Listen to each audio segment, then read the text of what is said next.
That's exactly what I'm having. Why, you are being asked to bring a little creativity. I'm Chris Davis. That would be in the renaming of Cesar Chavez Elementary School in Bakersfield. And the ask is coming from the Board of Education, which is now accepting suggestions and will through May 27th on their website. The school board put out a letter saying whatever the new name may be. So now what happens to Bowers to account the community still the got school the serves contract. and They honor just and can't reflect work the legacy, contributions, downtown. values, and enduring No, impact, 2-1. They need especially 3 of votes. farm workers and agricultural No. families They have who have 3 helped votes. shape Yeah, and they don't have the strengthen the occupancy. community. They've still got the contract. Another trial date but they're will not have to working. be determined yet again for 75-year-old Exactly. Alan Booth, the man accused of driving drunk and ramming Exactly. several The people contract with his started pickup May 4th. at the Bakersfield Christmas parade so in this is 2023. retroactive. His They were lawyer just- Monday they asked were for just, another delay because of health reasons. and that's the another judge thing I set didn't understand. Thursday for a Why hearing date Flores went to make into a the new whole merit of determination. BRS. The vandalism of vehicles outside the Belvedere Lounge on Brundage Lane is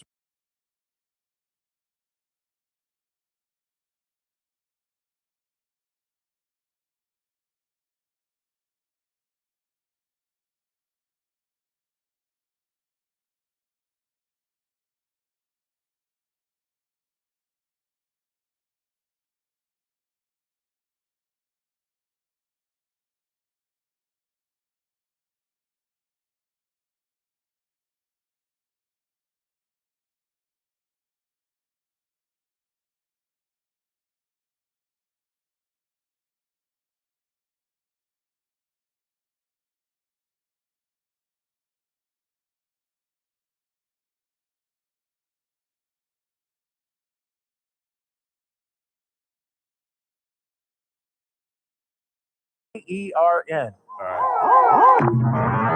To the rest of well in a month from now, this Hollywood big shot's gonna give you what you want. Just do a, I already told Cass. I'm gonna make him an offer again.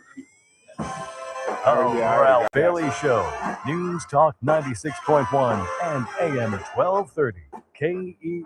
And I've seen the promised land. I may not get there with you, but I want you to know tonight that we as a people will get to the promised land. Call in or text to 661-842-KERN. That's 661-842-5376. Listen live at KERNradio.com. Now, the host you've been waiting all day for. Live from the KERN studio, here's Ralph Bailey. That boy is deaf. Or does he do that as a practical joke? No, that's just him. He deaf? Yeah, he deaf. Good. Google him. Google him. Hi, everybody. And a good afternoon to you, wherever you may be, however you may be listening, however you may be viewing for those subscribing on YouTube. It's the Ralph Bailey Show on News Talk 96.1 and AM 1230. And we're streaming live at kernradio.com. We had a busy broadcast. I don't know if you saw it. I doubt if you did, because I was clocking the viewers that were watching on YouTube, the city council or the Board of Supervisors meeting today, and only about 45, 50 of us were watching. But to put it bluntly, in this reporter's talk show host's opinion, it was a crap show. And I cleaned that up. I'll explain how Cynthia Zimmer came down to the Board of Supervisors, made her plea for an occupancy agreement, and then went scurrying out, refusing to answer the questions of Connor Dorr and KGT-17. I wonder why Cynthia wouldn't just stop and say, I'm proud of the agreement that I made with BRS. I'm proud that we've tried to settle this thing. Sure, I'll talk to you, Connor. But instead, Mr. Dorr was left chasing after our district attorney.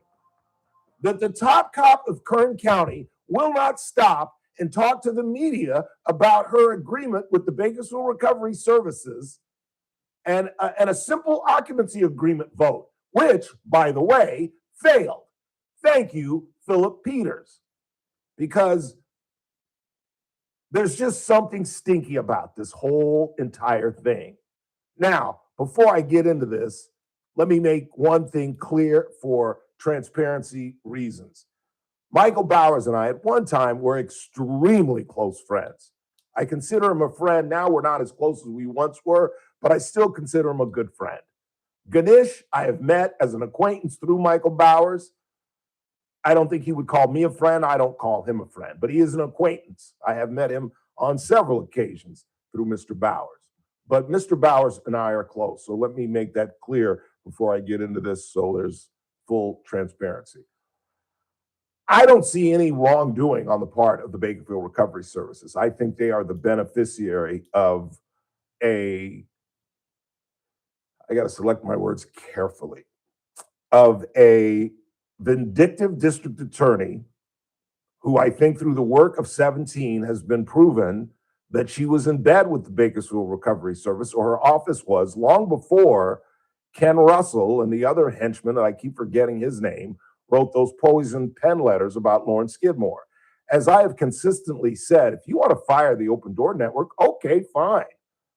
But this community has been disgusted by the fact that the district attorney's office and all their power use the power of their office to besmirch a woman whose credibility is beyond reproach, calling her unethical, calling her wrongful, when in fact, I still argue that as an advocate, not as an attorney, not as an officer of the court, not as a member of the district attorney's office, as an advocate, Lauren Skidmore can say whatever the hell she wants.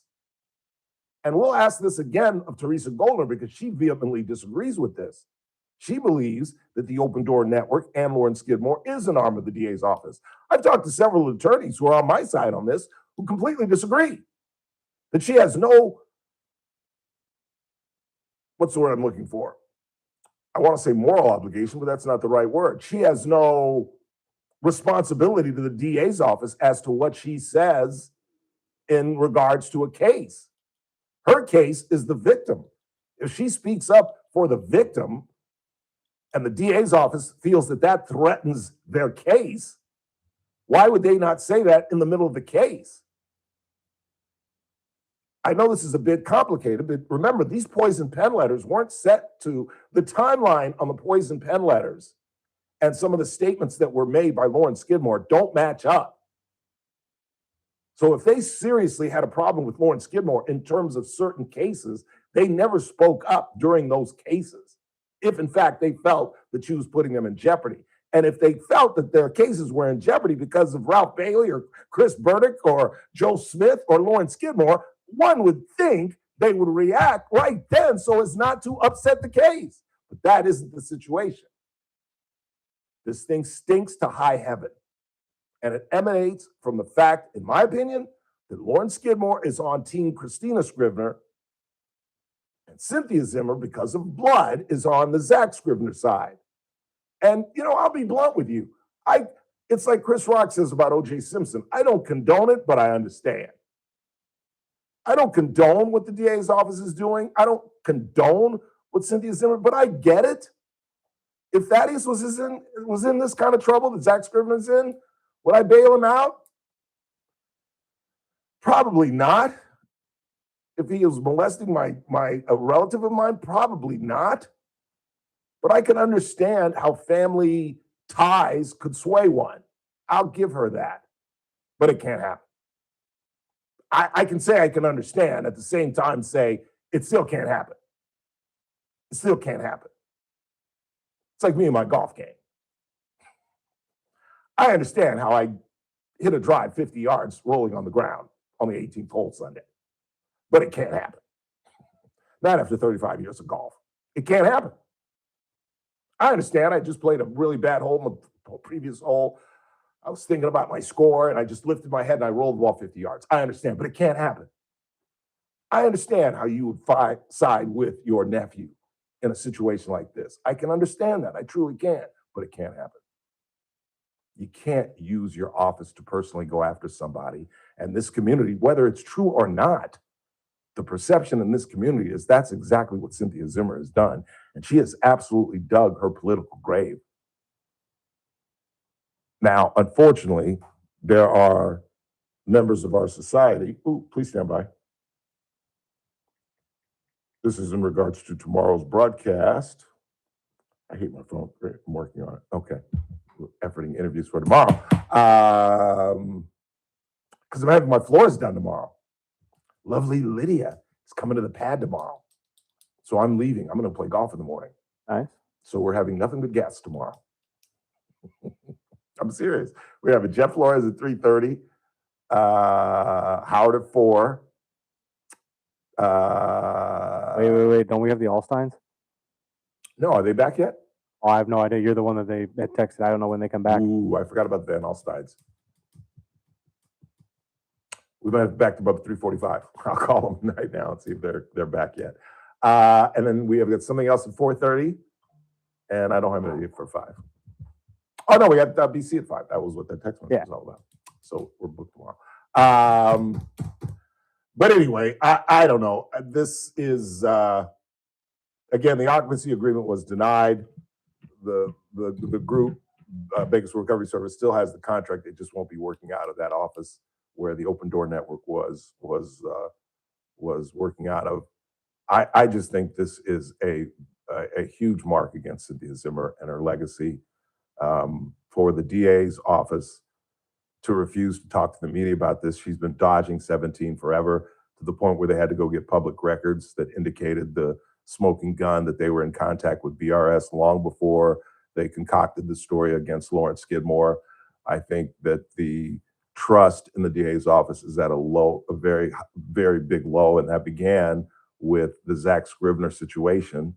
And in some respects, as I have stated publicly and repeatedly, Cynthia Zimmer is being besmirched by a process of association, which is unfair. As I have said consistently, she had nothing to do with Zach Scrivener getting a pass. She really didn't. It makes for a really nice scenario to create that she worked the system and got him a pass. It's just not true. Rob Bonta is a Democrat. She's a Republican. I'm doubting very seriously Rob Bonta is going out of his way to do favors for the Scrivener family. Maybe. I don't know. You don't know. We don't know. Only Rob Bonta could tell you that. I think it's just his own sheer incompetence. Maybe it's an entitlement. Maybe it's just we don't go after our own.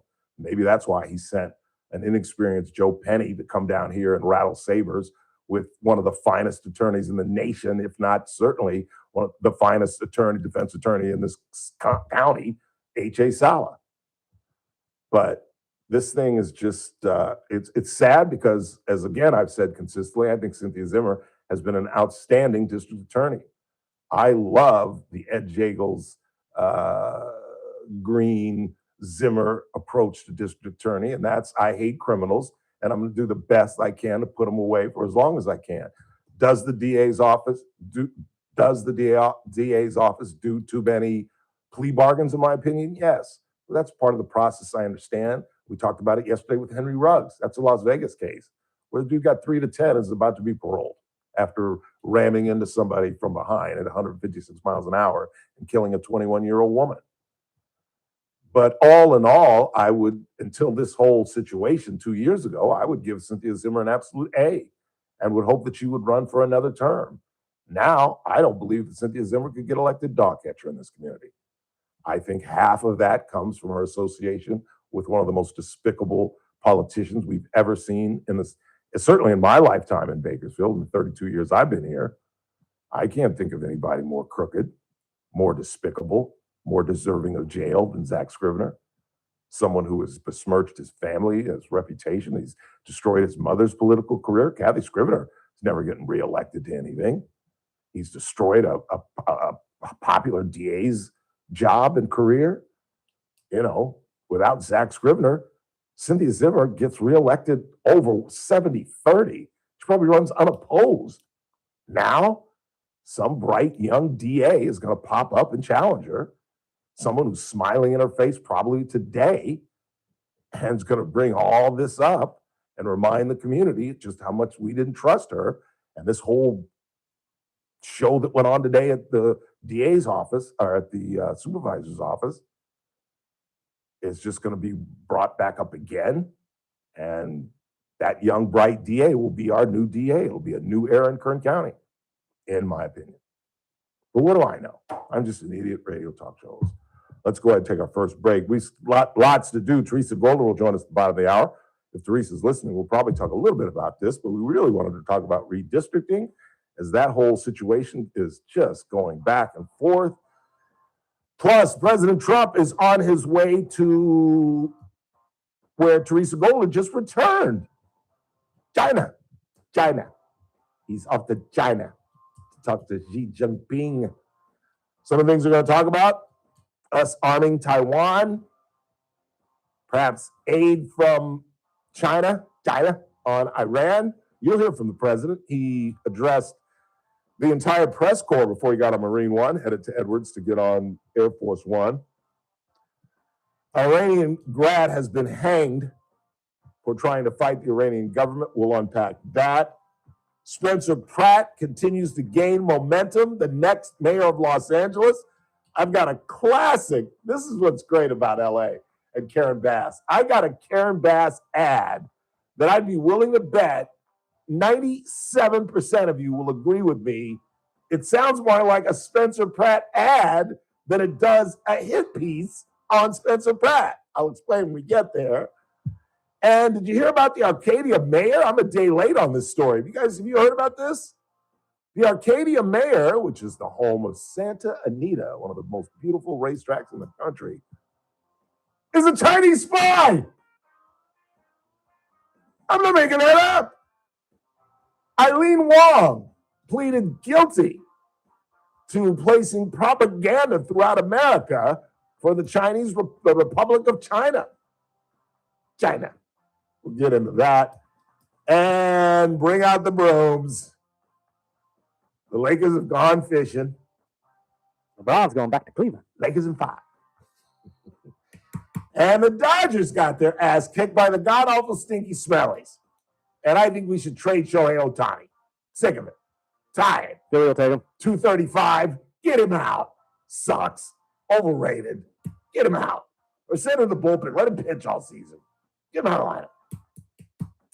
That's the biggest lie I've ever told in my life. Have you gone crazy? What's the matter with you people? Quick time out. We're just getting started. It's TRBS on a Tuesday, right here on News Talk 96.1 and AM 1230. And we're streaming live, kernradio.com.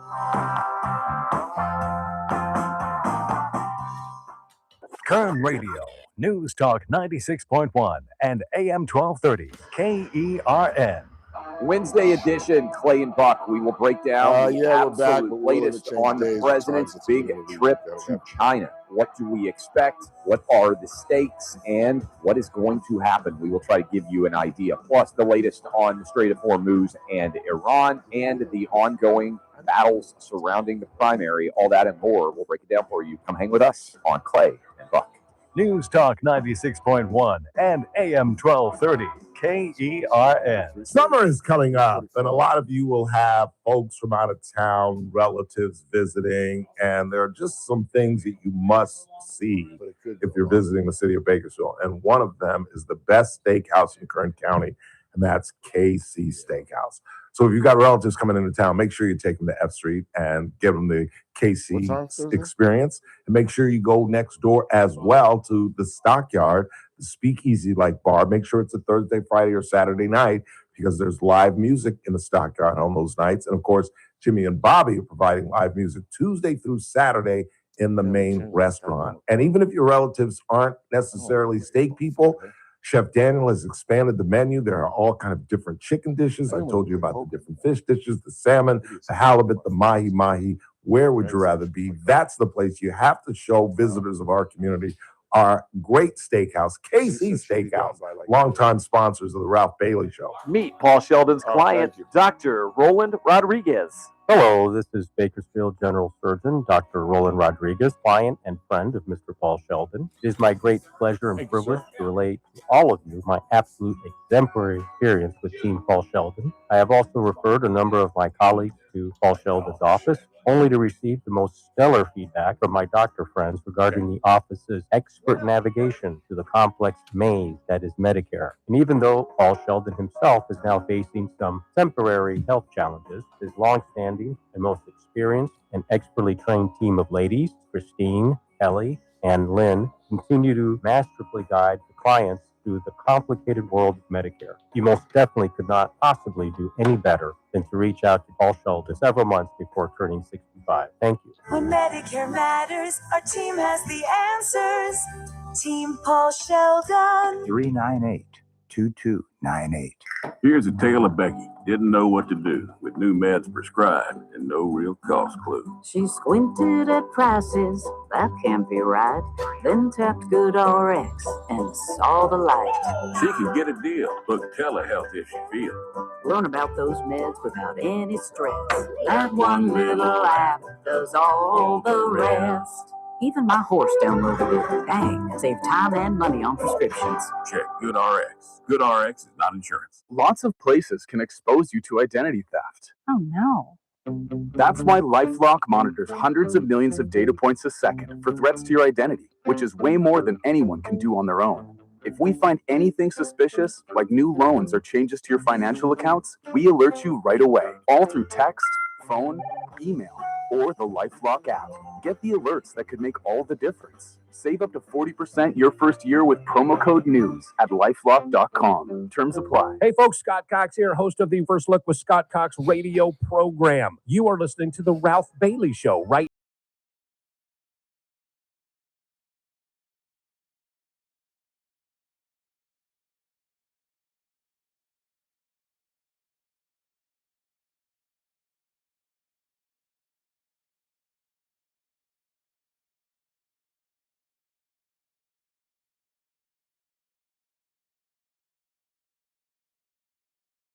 Five songs last night that I wanted to hear. I thought I sent them to you last night, but then I fell asleep, so I didn't send them. 842-5376, 842-KER, and who you got? Paul. Paul, you're on the Ralph Bailey Show. Hey, thank you for taking my call. I've got a lot to say about everybody involved in this whole thing. So, and I think I've got some new information for everybody too. I want to start with Zach Scrivener. You know, currently I think he's still getting preferential treatment. And here's what I mean by that. This mental health diversion program. Well, my son is in a mental health diversion program. And let me tell you guys how it works, because a lot of you probably aren't familiar with it. But the way it works is once a month, if you're in this program, you have to go to court and you kind of have to report on your progress. Okay, so you go into court and the judge asks you, how's it going? You know, are you getting your counseling? Are you going to your classes? Are you staying away from substances and alcohol? Whatever, you have to report. Okay, so the past 2 times that we've had to go to court with my son, you know, all the participants and their families have to wait out in the hallway till they open up the court. And then the past 2 times, as soon as the court's been opened, we go in and Zach is already seated in the court with his attorney, and the judge lets him go first. And he's not even in there 2 minutes and he's out of there. While the rest of us, we have to wait in the hallway, and then we have to wait sometimes over an hour until they call your name and you do your report and whatnot.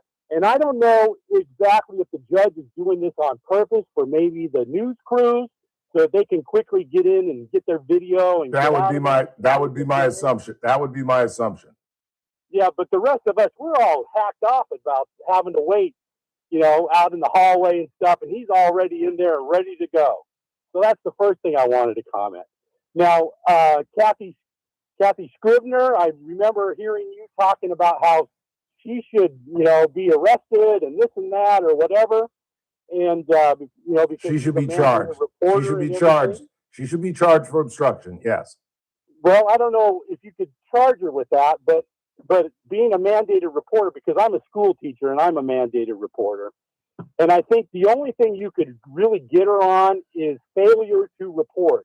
Exactly. That's a misdemeanor. It's only a misdemeanor. So, you know, that's all I can think you can do with that. But now with Cynthia Zimmer, you know, and this Lauren Skidmore. First, let me talk about Lauren Skidmore. What I think about this. You know, you've talked about how, you know, they've dispersed her and all this and whatnot. You got about 2 minutes. You got to speed up and get to the point. Okay, well, the thing is, the bottom line, they don't care. You know, when you get fired, they don't care. They just fire you, you know? And I could go on and say, you know, I used to be in broadcast news myself, and I got fired from the station. I've heard you talk about it, and you said it was unfair. And same thing for me. No. I've never said any of my firings were unfair. Okay, well. Never. Well, you know, and here's how it works. I'm sure it was like you. you work your whole week and you're looking forward to a couple days off, and then they call you in and then they let you go. And so it's like at the end of the week, and so there's nothing you can do. What does this have to do? What does this have to do with our DA, Lauren Skidmore? What? I don't see where you're going with this. Okay, what I'm saying is they don't care about letting her go the way they did. They just don't care. Okay. Now, the last thing I want to say about Cynthia Zimmer before you have to go to break. I know you guys keep talking about, we hope somebody runs against her so that they can beat her up in the election or whatever. I don't think she's electable. No, I don't. I don't think she's ever going to run again. I think in fact, I'm not sure, but I'm sure she's got over 30 years in the county. She's just going to retire and then quietly take her pension. And maybe while she takes her pension, she'll get something in the private sector and get a salary on top of that. But I don't think she's ever going to run again. She's just going to retire. All right. Thanks for your opinion. I appreciate that. It's a Tuesday. I don't really know where that went. The only thing I really got out of that was that he doesn't think that she's going to run again. I didn't understand him being involved with broadcasting and what that has to do with anything, or claiming that I've ever said that my firings, the four of them, have ever been unjustified. I was wrongfully fired from the Bakersfield Californian. I didn't say it was unfair, but it was wrongful. They broke the law. And if you want to ask me about that, I'll get into it, but it's not relevant to anything. But yeah, the Californian, when they let me go, broke the law. And if I had sued them, I'd have been a dead duck in this county. Quick time out. It's a Tuesday. Teresa Goldner joins us.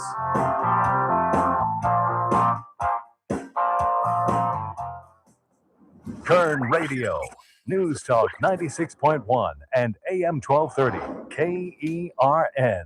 I'm Keith Peters in Washington. President Trump's efforts to reshape U.S. House districts have seen mixed outcomes. South Carolina senators defied his push Tuesday, while Missouri's top court upheld a new map backed by Trump that could benefit Republicans in the midterm elections. The national redistricting battle has been raging for 10 months.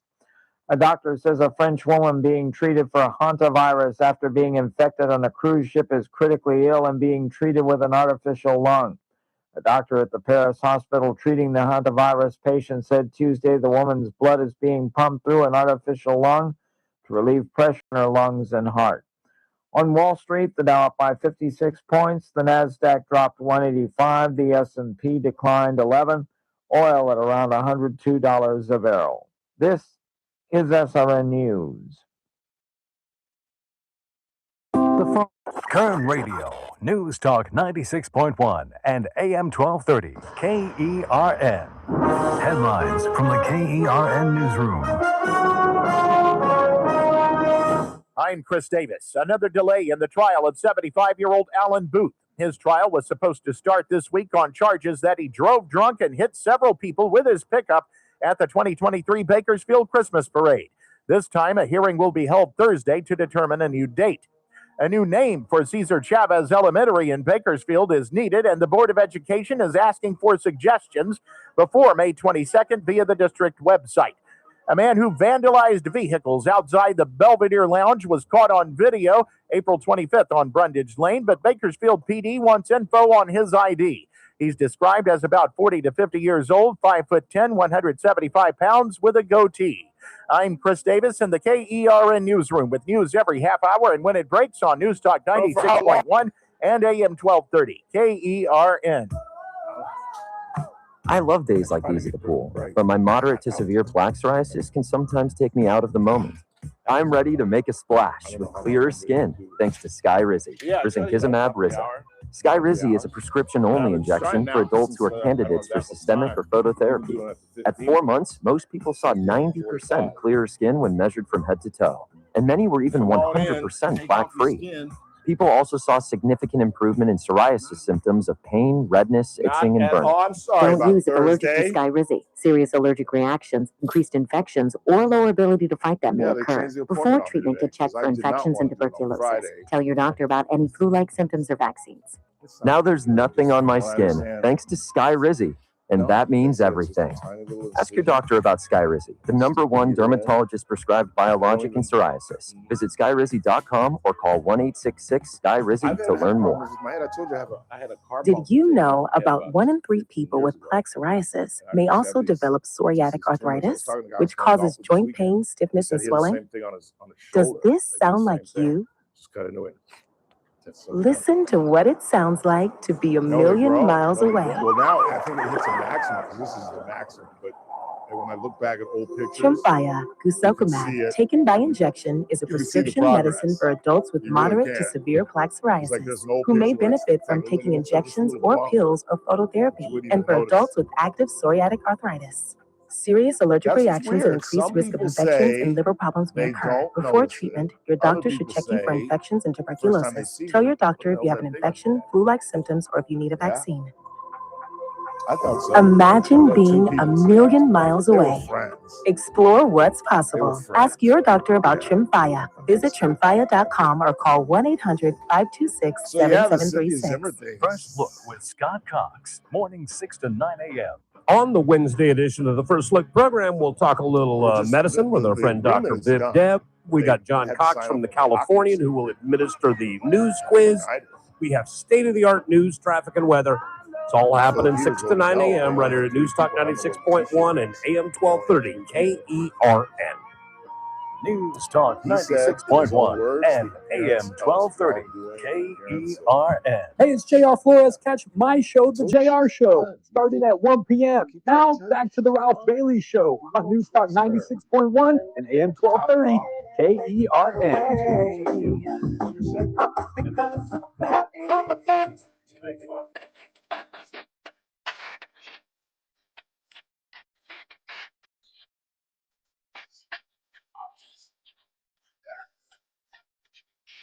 It's a Tuesday, and as those watching on YouTube can see, the lovely former federal magistrate judge Teresa Goldner, who doesn't know how to handle a microphone, is live in studio with us. How are you? I'm good. How are you, settled Ralph? over there? Do you need some I help? think I'm okay. I'm all Do you want me to discombobulated. screw that down a little bit to move it down? No. Wait, does it get screwed down? Yes. Clearly, there we go. Is it at the right height? I never know. I don't know. You I tell never know me. where to put It's it. up to you. Does it matter if it's right in front Dead of in your your mouth? mug. That's where you want it. Right there. Right there? Right there. Okay. Very directional mics. I didn't know that. Yes. So I don't need to scoot over. or Although anything? it'll pick you up over here. It just sounds horrible, but the, Well, I the hope it closer sounds you okay. are, the better it sounds. I hope it sounds okay now. Sounds wonderful. Somebody told me once that you should like put your mouth right in front of the microphone, but I don't know if that's I don't know true about or all not. that, but yeah, I'm about an inch or two away. What are we talking about on this Tuesday? Well, I originally thought that it would be fun to talk about the redistricting because I've had an opportunity now to actually read the case of Louisiana versus Calais. That's the Supreme Court case. A travesty. It's not a travesty. It's not a travesty. Absolute travesty. I mean, I can walk you through it, but that was what I thought we would talk about today. But then as I was driving over here in my truck, I heard you talk about district The attorney occupancy and agreement. all of that and what happened at the Board of Supervisors meeting today. I didn't even know they were doing anything on it today. Yeah. So what did they do?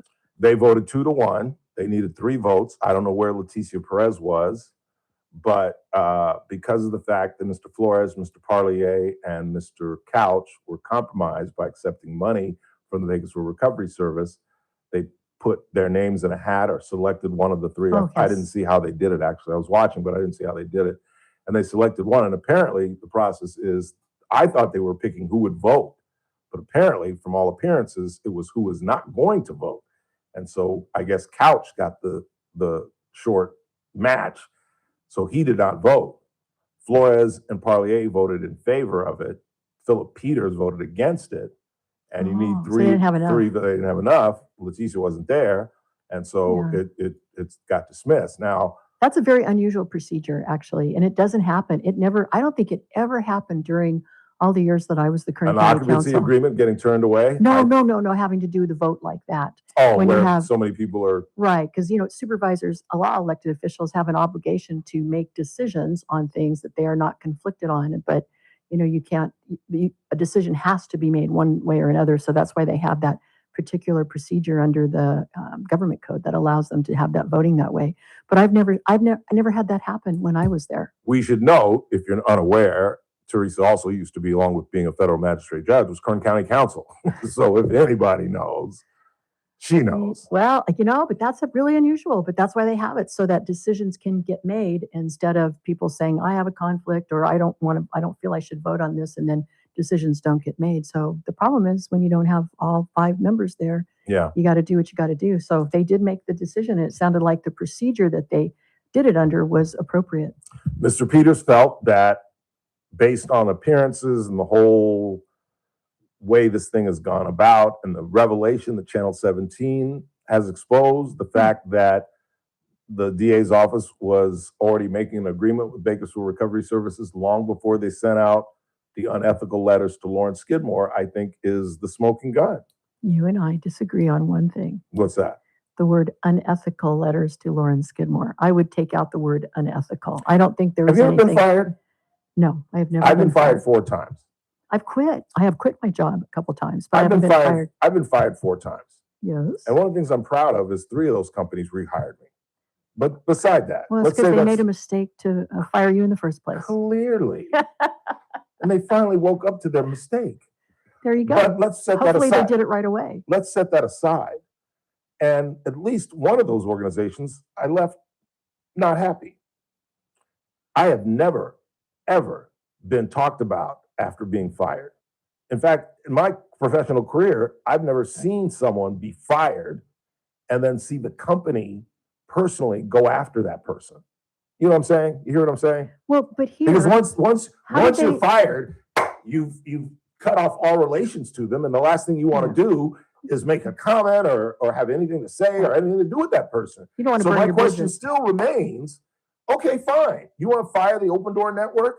Then why personally write a letter, Ken Russell and the other flunky, that Lawrence Skidmore is unethical and that she's unprofessional and blah, blah, blah, I don't think they called her unethical in their letters. Yeah, sure they did. No, I don't think they used that word. Sure they did. Did you read the letter? I certainly did, and maybe my memory is wrong. Using that word unethical. Well, how do they describe her? I think they just said that about cases, out of court statement about pending cases that were being prosecuted by the district. You asked me a question, I'm going to answer. I know they called her unprofessional. That were being prosecuted by the district attorney's office. They didn't like it. They told her to stop it. She didn't stop it. They asked her to meet with them. She didn't come in and meet with them. That's what I recall those letters saying. Exactly. But that was all. How's that unethical? Because it was done after they were in connection and in discussions with the Bakersfield Recovery Services. Maybe if Miss Skidmore had met with them when they asked to meet with her, all of that could have been avoided. But that's not what they said. If they had come out and said, yeah, we were talking to Bakersfield Recovery Services because we were so sick of Lauren, and then finally we reacted later, but that's not what they said. Well, they said there's no indication. Right. There's no indication of them having a problem with Lawrence Skidmore until January.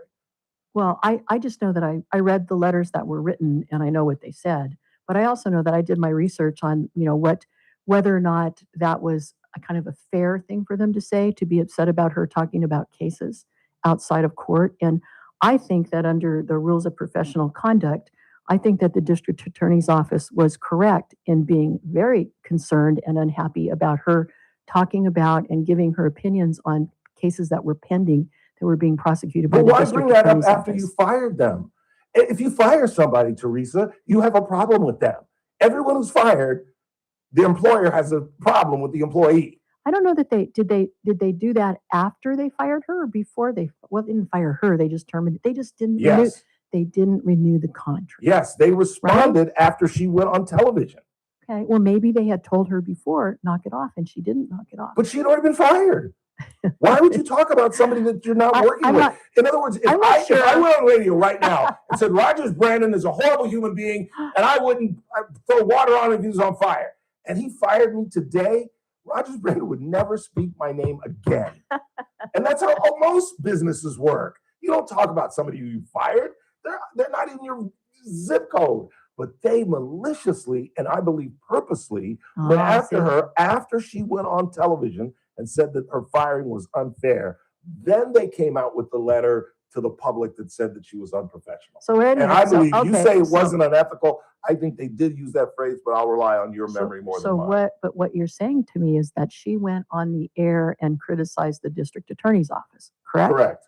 And so you don't think it's fair for them to turn around and put something in a letter that is critical of her? No, I don't. I think it's completely unprofessional of them. She is the DA. Like I said, if Rogers Brandon fired me, you think he'd go to the media and say, I hate that Ralph Bailey? You don't do that. Companies don't do that. Trust me, I'm the veteran of being fired, not you.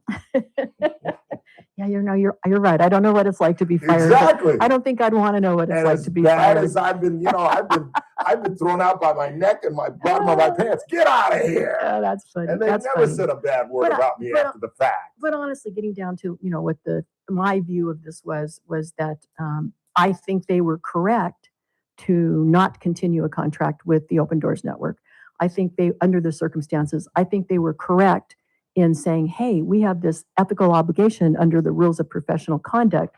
It's called special rules for prosecutors, special responsibilities of a prosecutor under it's rule 3.8 of the rules of professional conduct for lawyers. They have a higher standard than any other lawyer in the state of California. And I think that she put them at risk by her talking about cases and I can the way bring she on, did. And I can bring on attorneys who I've spoken to who says she has no ethical or professional responsibility to the DA's office. She's not an attorney. She's not a member of the bar. She doesn't work for the DA's office. She's not affiliated with the DA's office. She's a victim's advocate. And if she's speaking in favor of a victim, she can say whatever to Sam Hill she wants. And if they felt that I would be happy to debate those lawyers because I've researched it. I feel very strongly about my opinions on that.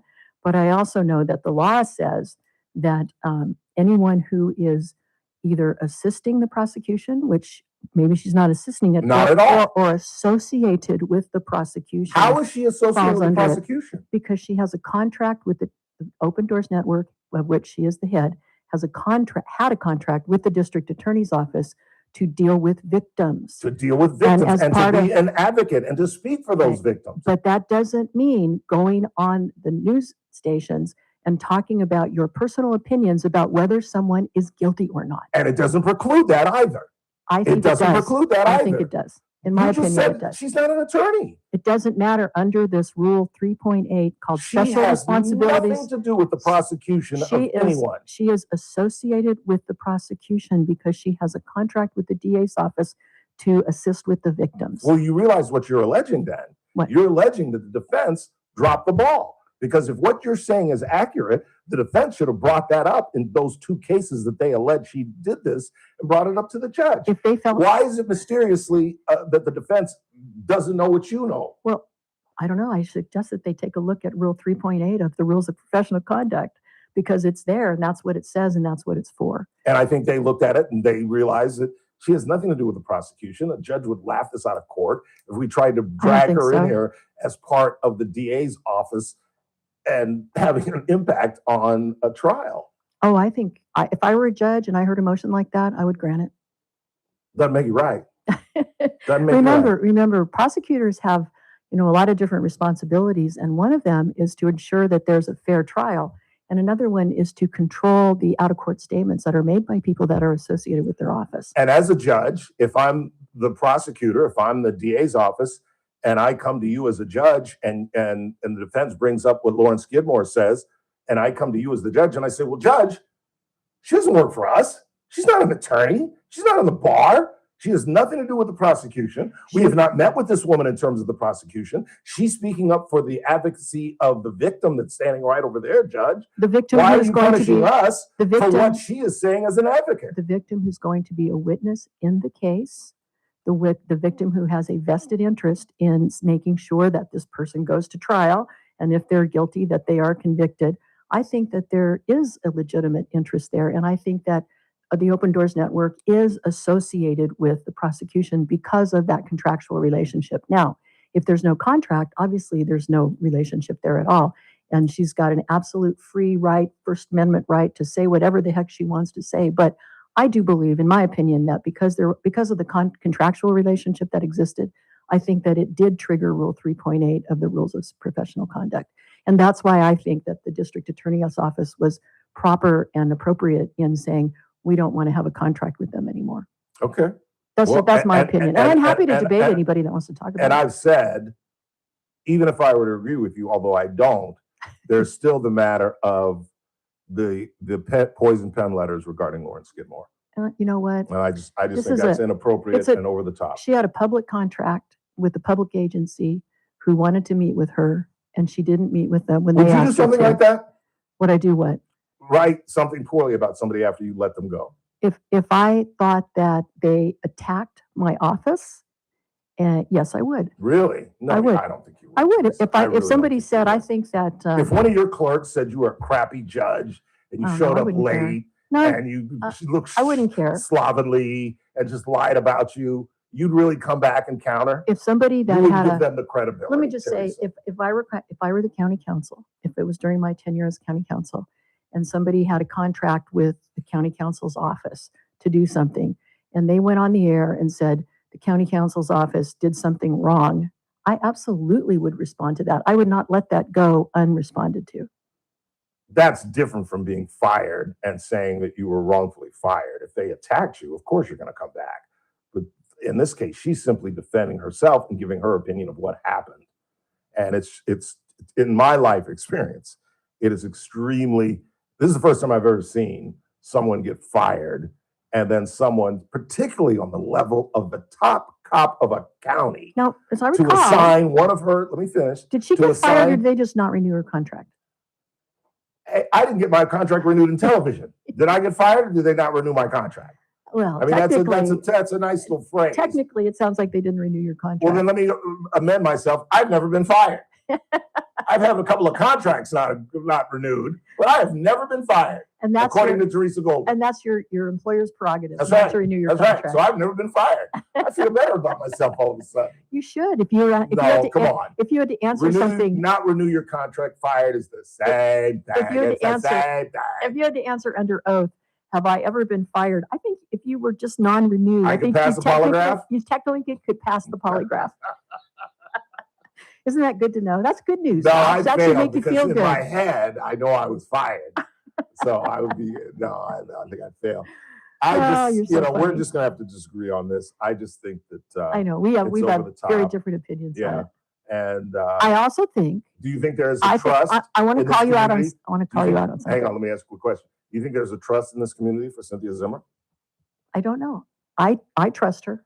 I respect her. I admire her. I think she's done. And I think that skews your opinion. It does. Judge. It does. But Mr. Bailey, I also think that your opinion is skewed because I detect a personal bias towards Lauren Skidmore from you. I think you are not able to be objective about her because I think, and she's a lovely person. She really is. I think that you personally are fond of her and there's nothing wrong with that. And I think that has filtered into your views on this thing. I don't think so. Lauren and I are not close. We're not like you don't have friends. You don't have to be close, but we don't talk. If it's not about the show, I've never talked to Lauren Skidmore like, hey, how you doing? What's going on? Do you think you're biased in favor of Lauren Skidmore? I wouldn't want anybody treated like that. Okay. That infuriates me. Like I said, Teresa, I mean this honestly, and ask yourself this as audience members. Have you ever heard of a relationship between an employer and an employee? The employer gets rid of the employee, and then the employer attacks the employee after they've been kicked out of the building. I've never heard of that. Okay, wait. Okay, I have 2 words to say. Donald Trump. Well, good God Almighty, don't bring him in as an example. Now, hasn't he done that a few times? Oh, he's done that with people that work for him. Are you kidding? The way he talks to reporters, did you hear him this morning? No, what did he say? What did he talk about? You're a stupid woman. No, to a reporter? Yes. Oh, that's too bad. That's a shame. Yeah. I'm really bummed that he's going to China after I got back. I would have loved to have been there when he was there. That would have been great. That would have been cool. That would have been nice. Although it probably would have ruined your trip because they would have closed the streets. I think there'd be way too much security and all that sort of thing. It's funny because they had, one time we were standing at a corner and there was this big kind of a entourage that zipped by us and they had all these flags and, on the cars and everything. And I said, who do you think that was? And the tour guy said, oh, that was just some big potato. They call them big potatoes. That's It's like, funny. does that mean like a big dog? Big, yeah, a big cheese in this country. Yeah, big cheese. He calls them a big potato. Talking with Teresa Goldner, former Kern County Council, former federal magistrate judge. We've still got a couple of minutes. You want to get into redistricting? Sure. But I want to talk about Measure A a little Sure, bit. we can do So that, while too. while we're doing that, I know that Supervisor Couch was here talking to you Friday. about Measure A, and I actually called in because I wanted to ask him what he thought about it. But I think that Measure A is a good thing. I think it's great that they want to have they want to adopt an ordinance that allows them to select any, Self-control. right, if they can. But I also think that it's a good idea for Kern County to be a charter county anyway for a totally different reason. And that's because a charter county has more of an ability to outsource public services than a general law county, which Kern County is a general law county. And that means you can do a lot more things, that you can enter into private contracts with private persons to do things that government would normally do. And typically when you do that, you can do it for cheaper. It doesn't cost as much money. That's why a lot of charter counties do it. And so it's a really great thing. It came up several times when I was Kern County Council, like the benefits of it. But of course, it takes going to the voters to become a charter county. I know that this particular ordinance this thing that's being Measure A that's going to the voters has to do with becoming a charter county and adopting an ordinance that allows them to fulfill vacancies. But I also think that later on down the road, it would be great if they could amend the charter to include this ability to do outsourcing, because it's a wonderful tool to be able to outsource public services. Now, most unions don't like that, of course, because SEIU, the Public Employees Union, probably hates that idea. Yeah, absolutely. And maybe that might not, win in the public eye, but boy, they could sure save a lot of money. They could contract out so many things that they can't contract out now for. I think they could save millions and millions of dollars by contracting out services as a charter county. And so that's why I think becoming a charter county is a good thing, even though that specific issue is not on the ballot this time. Well, don't be surprised if you hear yourself on Thursday, because I'm going to go at it with my dear friend, Mr. Turnipseed. You are. Who was part of this opinion piece in Sunday's Bakersfield, California. Oh my gosh, in fact, he's almost in every paragraph. I will read you the opening line. Oh, I would love to hear that. Local government watchdog Michael Turnipseed, the Thursday regular on the Ralph Bailey Show. No, it doesn't say that, Terry. Local government watchdog Michael Turnipseed, the executive director of the Kern County Taxpayers Association, was correct when he reacted to a proposal to make Kern County a charter county rather than keep it a general law county, as it has been for more than 150 years. He warns the change would not be a, quote, silver bullet solution to the county's fiscal and management problems. It has risks, but it should be considered. And then they quote him throughout this, basically poo-pooing Measure A. Really? They don't think Measure A is a good thing?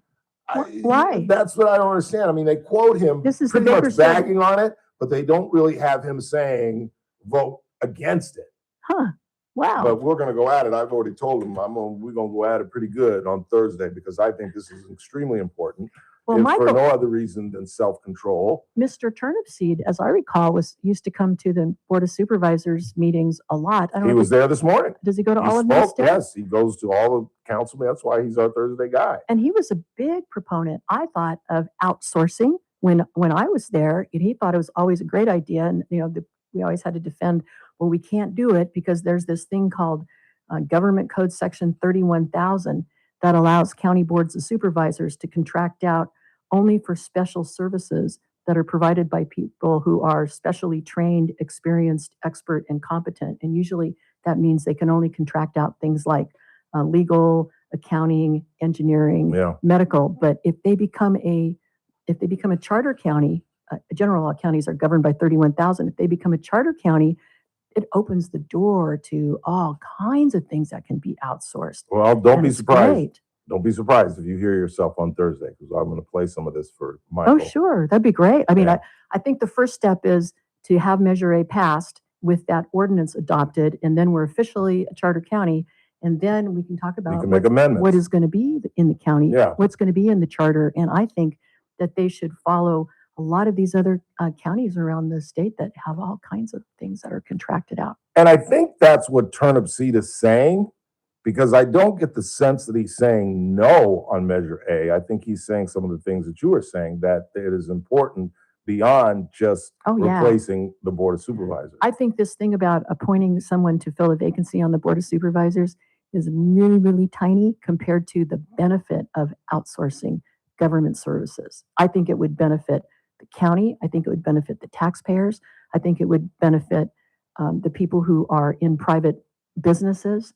The people that it won't benefit, though, are county public employee unions. Right. And that's, of course, that's a big part of our population in our county. So I'm sure that they would mount a big offense to that if it were something that was going to be proposed to be in the charter. But I think that should be, if I can make a suggestion to the Board of Supervisors, if Measure A passes, why don't you put that on the ballot next time? Well, that might be the focus of Mr. Turnipseed's problem, because as the executive director of current tax, he probably comes in contact with a lot of those unions and has to deal with a lot of those folks. And Yes.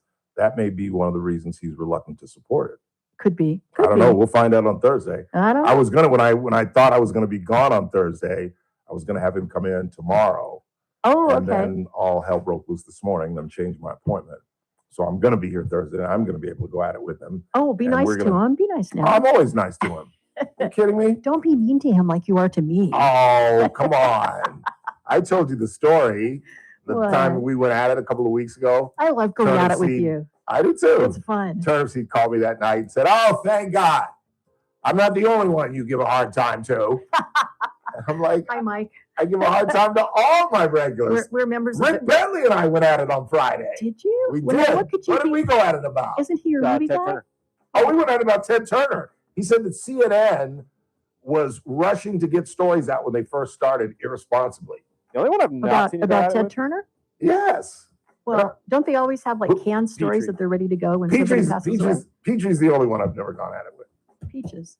Petrie. Oh, Daniel Petrie. Petrie. Oh, well, he's just such a really smart, sweet, nice man. Exactly. You should never go after Exactly. Daniel Petrie. Exactly. Current Radio, AM 1230, KERN, 96.1 good. FM, K246 Bakersfield, an American General Media station.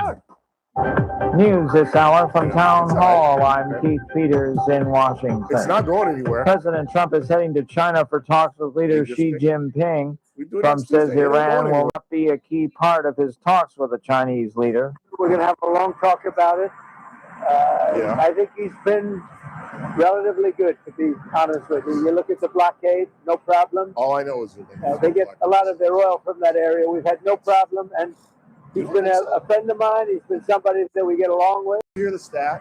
and I think you're going to see that good things are going to happen. This is going to be a very exciting trip.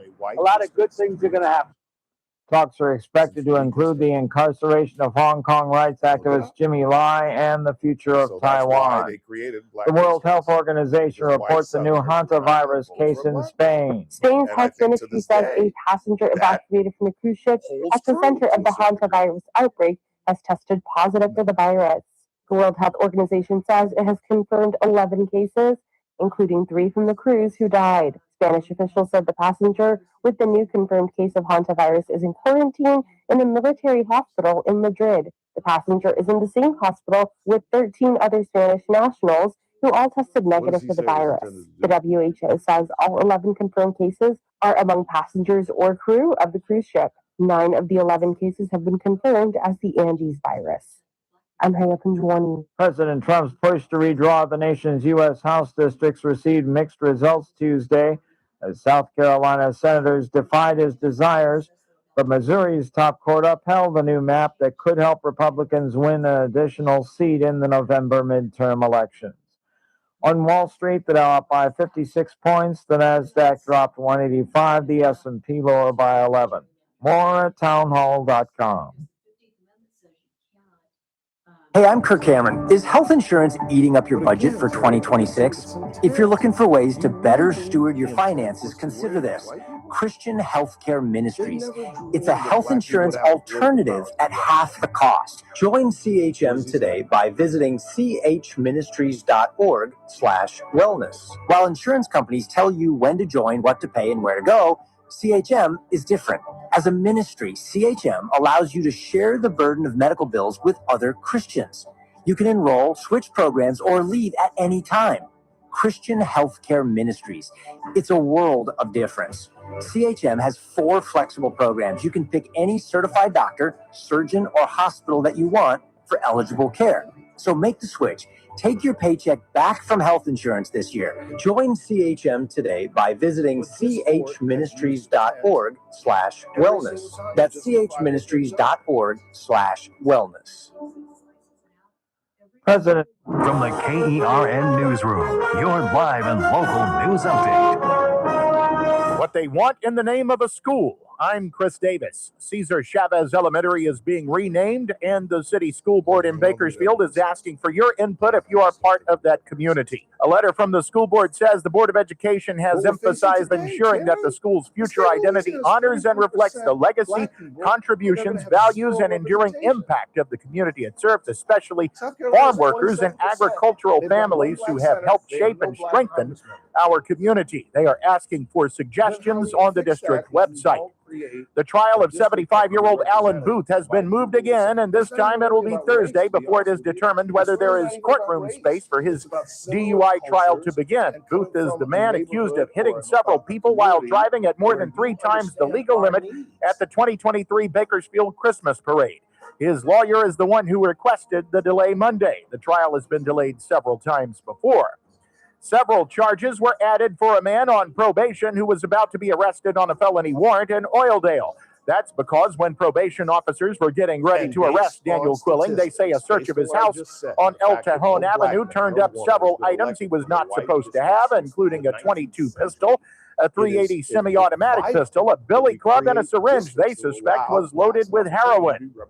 2 separate GoFundMe campaigns have been set up to help the families of 2 men named Timo and Ramsey.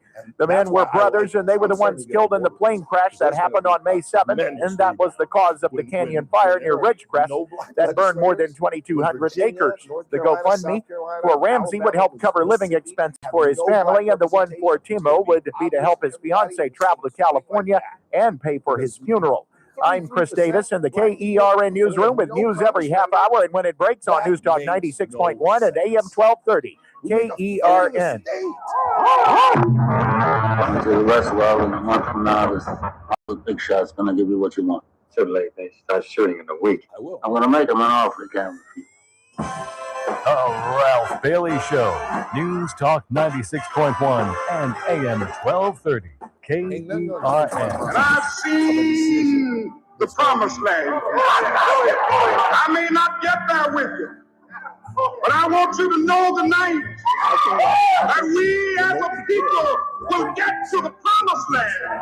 Call in or text to 661-842-KERN. That's 661-842-5376. Listen live at KERNradio.com. That's okay. Now, the host you've been waiting all day for. Live from the KERN studio, here's Ralph Bailey. Hour 2 of the broadcast on this Tuesday. Hi, Terry. Teresa Goldner, everybody. Give her a nice round of applause. See you next week. And again, I want to publicly apologize to Teresa. I don't know if you've seen, she's been advertising that she was going to host on Thursday. I was going to have, for those of you on YouTube, this little knucklehead knot on my head removed on Thursday. They called me at 8:30 this morning and changed my procedure to Friday. So she is unavailable on Friday. Rick Bentley is unavailable on Friday. And the lovely Cassie Biddle, owner-operator Casey Steakhouse, will be sitting in on Friday as I get this thing sucked out of my big old cabeza. 842-5376, 842-KER. Anything on the board before we get going? Yeah, we got a couple here. What do you got? Let's see. LeBron and Bronny made history last night. First father-son duo to get swept in the playoffs. Yeah, that's Bill Plaschke had a pretty scathing article in the column in today's LA Times, basically saying what I think just about every Laker fan believes and thinks, and that is his days with us are over. I've never been a fan. I don't know why. He's a good guy. I don't know if he's faithful to his wife because he's an athlete, but he's been with this woman since high school. They've raised kids that have stayed out of trouble, that have got jobs. You know, Bronny's got a job. You know, he's making a lot of money. You know, isn't that a dad's job? You know, if we just looked at it through the lens of fatherhood, every one of us would admire what he's done for Bronny. But because it's in the realm of sports and he doesn't belong there, you know, since when have Americans been against nepotism? You know what I'm saying? Please. I've never worked anywhere, literally, where there wasn't some smack of nepotism, where one of the boss's nephews or children or somebody wasn't working. You know what I'm saying? Since when do we get all upset about nepotism? Give me a break. Can I give you 2 words? Hunter Biden. Since when? Can I give another 2 words? 3, excuse me. Donald Trump Jr. Eric Trump. Ivanka, not so much, or whatever her name is. But, I mean, come on. If we just looked at it through fatherhood, you would say he's a good dad. He got his son a job that he probably didn't deserve. He put money in his son's pocket. His son can now get married, own a home. That's a good dad. It's the same thing I say about Joe Jackson.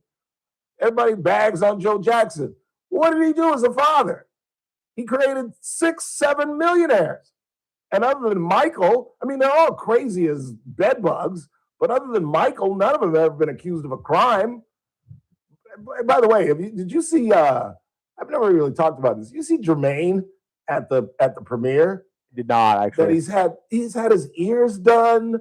He had this goofy hair. He looked ridiculous. Ears done. Where they're like, there's no like lobe. It's like, oh, you stripped the lobes off? Yeah, no, it's like it's like one piece of his face. You know what I'm saying? You know, like your ears are like separate from your face. Yeah. His are like not. It's you'd have to go. You look it up. I'll look it up. Go look at the premiere. I kind of get your gist. Yeah, he's there with his kids. There's all kind of video of him at the premiere. But and by the way, speaking of the devil, before I forget, so you're telling me Michael snipped the nose and he snipped the ears? Oh, Michael snipped everything. Good Google him ugly. There is a Michael too. Really? I got Bentley again. It's in the works. Michael too. It's in the works, unless it was internet BS. But I read that last night. Honestly, it's Michael big too. enough where it could make. Well, that's what I was trying to explain to Rick. Come on, why would you leave that money on the table? Yeah. They had the biggest weekend opening for a biopic in the history of biopics. Literally. I believe this would be the first biopic to have a sequel. Okay, see, that's the girl I was talking about. You thought I was talking about the other girl that comes at 3:05. Yes. No. Okay, so we're talking about two completely different women. Different. She used to be a brunette. Yeah. Now she's a blonde. Okay, that makes sense. Sorry, guys. Little side joke. But yeah, it's in the works. It's in the works. But that's what I say about Joe Jackson. You know, in fact, I had some audio we didn't play of Jackson saying, you know, Michael complains he didn't have a childhood. Yeah, he had a childhood. I kept him out of the streets of Gary because they were raised in Gary, Indiana. And I don't know if y'all have ever been to Gary, Indiana. I'm sure none of you white folks have ever been to Gary, Indiana. Certainly not at night, not back in the 70s at least, because it is a ghetto filled with criminals and gangs, particularly in the 70s. Maybe not now. I don't know what's going on in the state. I've never been to the state of Indiana. But it was a hard place to grow up. And, you know, for some kids, they escaped through sports. Joe Jackson escaped his kids through rehearsals and making them millionaires. And it's the same thing with LeBron. You know, I don't like him hunting for championships. That's where he lost me first. I didn't like that whole spectacle that he put on when he was leaving for Miami, or maybe he was leaving for Cleveland. I can't even remember now. I just don't like the guy. But you can't say he's not badass. I mean, I saw some stats the other day that Michael did score 44 and 56 points consecutively with the Wizards at 41. But I think it's pretty safe to say that he's had, LeBron, the best career. He came in with high expectations and he lived totally up to them. You can't say that about Kobe. You really can't if your memory serves. Now, he'd say, well, that's because of Dale Harris, Ralph. That had nothing to do with me. He didn't get along with the first Laker coach when he got drafted, Dale Harris, who was a horrible coach and didn't particularly like Kobe and didn't really play Kobe a lot. But Kobe was not Rookie of the Year. He was not an instant sensation when he came out of high school. LeBron was. LeBron came into the NBA as a freshman in college and was the best player on the Cleveland Cavaliers, scoring 21 a night as a rookie. And then 20 years later, he's still averaging 21, 22 a night. That's a bad man. That's a bad man. But I've just never been a fan, and I think it's pretty clear that even just logically, they're going to build around Luka. You know what I would do personally? I would take, not that I don't think LeBron would go. I don't know if he has a no trade clause, but I would trade LeBron and AR for Antetokounmpo. Absolutely. And if they could get Antetokounmpo with Luka, that's Shaq and Kobe. They would, think about that. You still got to get a shooter because you lost AR, and I'm not poo-pooing AR. He's a bad man. He really is. He hasn't been playing well since he came back from his injury, but he's a bad man. He really is. You're going to lose something if you trade him, but you're gaining Giannis Antetokounmpo. The only roll of the dice with the Greek god is he can be a little street clothes. He can be a little Anthony. He can be a little Joel Embiid. You know, he's averaging what? What does he average, Chris? Like 60, 65 games a year, maybe? Yeah. Maybe. He didn't play 65 this year. LeBron? No, we're talking about Giannis. Giannis? No, he did not. This was his most injury-riddled year, though. See, Chris has a hard time paying attention. No, I'm sorry. I was saying that I would trade LeBron and AR for Giannis. Oh, I think would take that. You got Kobe and Shaq all over again. Yeah. And as I was saying, you still got to go get a shooter now because you're losing your only real shooter. True. Because I don't think you can give Rui another. What are you going to give him? A big contract? No, you're going to lose him. And that's about it. Marcus Smart sucks. He's a nice guy to have in the locker room. He's a good defensive guy. Yeah, but he can't score, and we need shooters. Who else is a shooter? Oh, they got the 3-point kid. Luke Kennard's pretty solid. Yeah, but he. You guys gave up on the kid from Tennessee. I don't think he's going to see the court anymore. Dalton Necht or whatever. Yeah, he hasn't panned out. He looked like Ronnie's getting more numbers than he is right now. Yeah, I don't know, but yeah, you should go read Bill Plaschke's column on LeBron. It's pretty scathing. One more. Let's take a break. Let's see. Joe Jackson beat the tar out of all of his children. Now he has mind-messed millionaire children who fortunately can pay their therapy for the rest of their lives and tons of meds. Ralph and Harriet beat the crap out of me. I turned out all right. My sister Patrice turned out all right. Bettina had some struggles. That had nothing to do with how she was raised. I don't know if you're aware of this, but there was a period in America where corporal punishment was almost mandatory in just about every home in America. When I was growing up, I didn't know any kid that didn't get a whooping. And part of the reason, in my opinion, that our kids are so troubled today is because most of you parents won't spank your kids and fear that it's going to cause them to go to therapy. For an ass whooping? Please. So they steal your car and you give them a lecture? Is that what you do? They get caught shoplifting and you give them a stern talking to and send them to their room? Give me a break. There's sometimes you got to whoop that ass. I'm sorry. I know the overwhelming majority of you disagree with me, and I've got no kids, so I have no idea what I'm talking about. But that's nonsense because there was a long era in this country.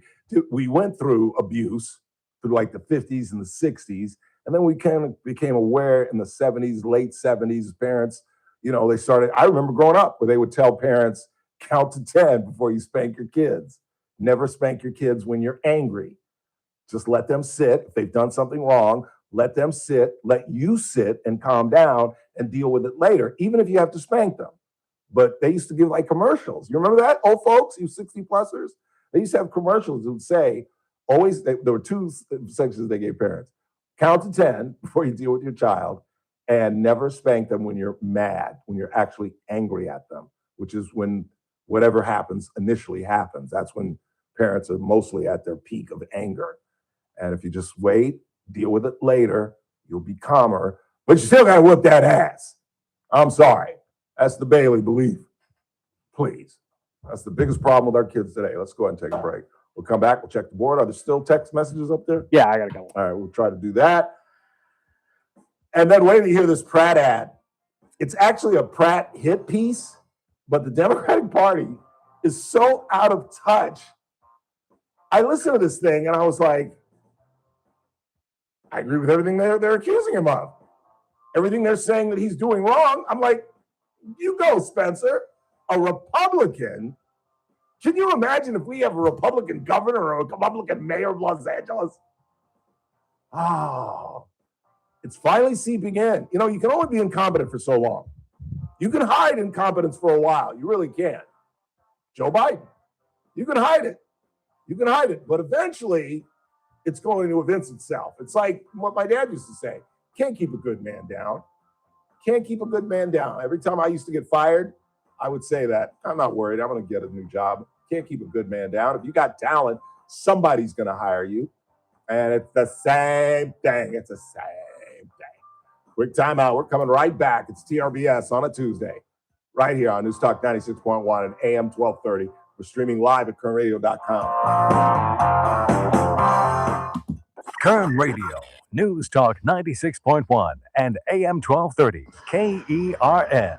Wednesday edition, Clay and Buck. We will break down the absolute latest on the president's big trip to China. What do we expect? What are the stakes? And what is going to happen? We will try to give you an idea. Plus, the latest on the Strait of Hormuz and Iran and the ongoing battles surrounding the primary. All that and more. We'll break it down for you. Come hang with us on Clay and Buck. News Talk 96.1 and AM 1230, KERN. Did you know about 1 in 3 people with plaque psoriasis may also develop psoriatic arthritis, which causes joint pain, stiffness, and swelling? Does this sound like you? Listen to what it sounds like to be a million miles away. Tremfya guselkumab, taken by injection, is a prescription medicine for adults with moderate to severe plaque psoriasis who may benefit from taking injections or pills or phototherapy, and for adults with active psoriatic arthritis. Serious allergic reactions and increased risk of infections and liver problems may occur. Before treatment, your doctor should check you for infections and tuberculosis. Tell your doctor if you have an infection, flu-like symptoms, or if you need a vaccine. Imagine being a million miles away. Explore what's possible. Ask your doctor about Tremfya. Visit Tremfya.com or call 1-800-526-7736. Carpet Outlet Plus. Every day is sale day.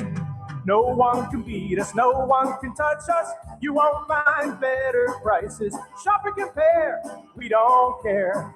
Take a look our way and come into Carpet Outlet Plus.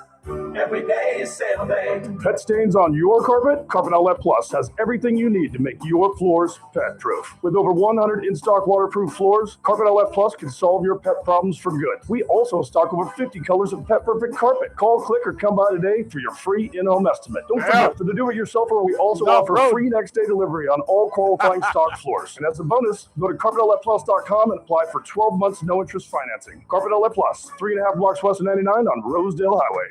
Carpet Outlet Plus. Every day is sale day. Is the volatility of the stock market driving you crazy? Is your retirement account sinking, yet you're getting older and you're starting to worry about, will I have enough for retirement? What about the money in the bank? These banks pay nothing these days. How do we get growth to get to retirement account? It's simple. Move into gold and silver. Want to know how to do it? Listen to my show, Striking Gold, with me, Kenny Michaels. One card, a world of rewards. At Hard Rock Casino Tejon, Unity by Hard Rock turns every moment into more. More rewards, more perks, more places to use them. Earn while you game, dine, and explore. Then redeem at participating Hard Rock locations around the world. From your favorite local spot to legendary destinations, your rewards go where you do. Unity by Hard Rock. Join today and make every visit count. Must be 21 years of age or older. Problem gambling? Call 1-800-GAMBLER. Hey folks, Scott Cox here, host of the First Look with Scott Cox radio program. You are listening to the Ralph Bailey Show right here on News Talk 96.1 and AM 1230 KE.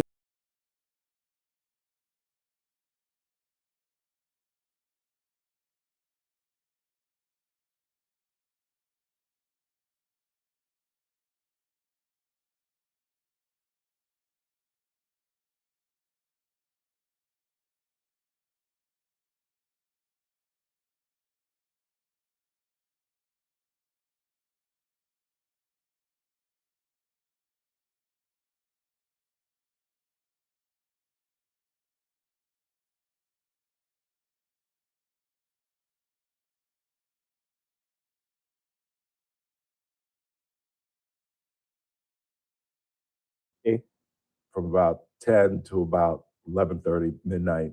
I watch reels just about every night, and he's all over it. Just performances that you've never seen. That's why I love reels. You just see stuff that you can't see anywhere else. There's one reel that I saw. It was home footage of them and Gary when they were really, really young. And then there was another one that I saw where they were the Jackson 5 and they brought out all their sisters. And Michael was like, that's our whole family. And then you hear this little tiny voice go, wait a minute.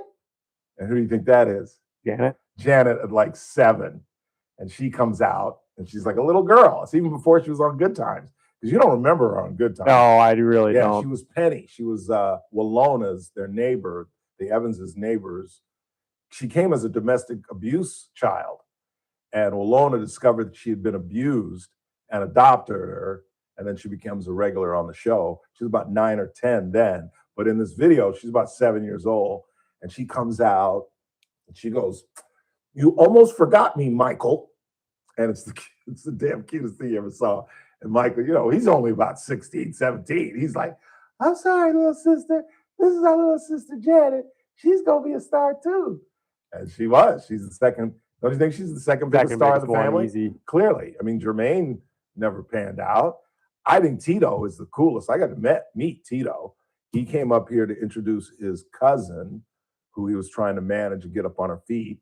And they did it at the Nile back in the day, maybe 10, 12, 13 years ago when the Nile was a nightclub.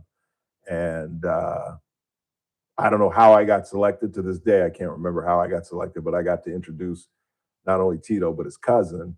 And before she performed, while she was performing, and after she performed, I was just in the back. It was just me and Tito. So he had to talk to me. It was really nobody really there weren't or he didn't have like an entourage, and there weren't anybody really affiliated with the Nile in the backstage with us. So it was just me and him. And I was just talking to him, and I asked him some kind of typical questions. Are you glad to get away from the whole Jackson 5 thing? What was that like as a kid? Just that kind of nonsense. And he was the most even, and plus he lived in a neighborhood where I grew up. He lived in Ladera Heights. And I said, do you live in Ladera? And he goes, yeah, how do you know where I live? I said, because I used to live at 6141 Bedford Avenue, right down on the corner. And he's like, really? Are you serious? I said, that's where I grew up till I was in 10th grade. My family moved out to the South Bay. And then I told him, I said, you'll never guess who he loved this. I said, you'll never guess who lived 2 doors down from me. And he said, who? And I said, Ron Townsend. And just to go to show what musicians, he knew exactly who I was talking about when I said Ron Townsend. Now, you 55-plussers, know who Ron Townsend is, and you don't even know it because you wouldn't know him by name, but you'd know him if I described him. He was the heavyset man in the Fifth Dimension, and he lived 2 doors down from me. His sons Kyle and Kim were our good friends in the neighborhood. And I said that to Tito, and he was like, Ron Townsend from the Fifth Dimension? I said, yeah. How'd you know that? He said, come on, brother. I'm not supposed to know who the Fifth Dimension is? And I said, yeah, I guess so. Will you marry me, Bill? I love you so, and I always will. I love that. Let's hear some Fifth Dimension, Chris. But yeah, he's the sanest one of the whole family, if you ask me. I mean, not that I've talked to any other members of the family, but from appearances, Tito, outside looking in, yeah, who we lost. Tito's the only member of other than Michael, that has died that I can think of, because I know Jermaine and Randy and Marlon, they're all still alive. And Catherine is still alive. The mom is still alive. Joe died, and all the sisters are still alive. I've got some audio of LaToya. I don't think I sent it to you, did I? No. But I've got some audio. Maybe I'll play it today, tomorrow, sometime. I don't know. Of LaToya on a talk show, basically saying that Michael was a pedophile. She doesn't say it, but she says it. The guy, in fact, why would I talk about it if I have it? She's on some talk show, Regina or some nonsense. And let me see if I got this. Please stand by. 842-5376, 842-KERN. I got to look because I got a bunch of stuff on here. I don't know if I've got it or not. But yeah, she flat out says, a guy asks her a question about whether she was ever. Here it is. Listen to this. I would like to ask you, has Michael confided in you and said that he has done things with little children? Has he confided and told me this? Yes, has he himself come to you and say, LaToya, I have done these things with little children? People have seen him do these things around him, and I have also seen him act in an unorderly way with little kids, and he knows this. And I won't tell you how far I've seen. Okay, that's what I'm asking. You have actually seen him do things with little children? In an unorderly way, yes, definitely. Can you kind of explain what unorderly means?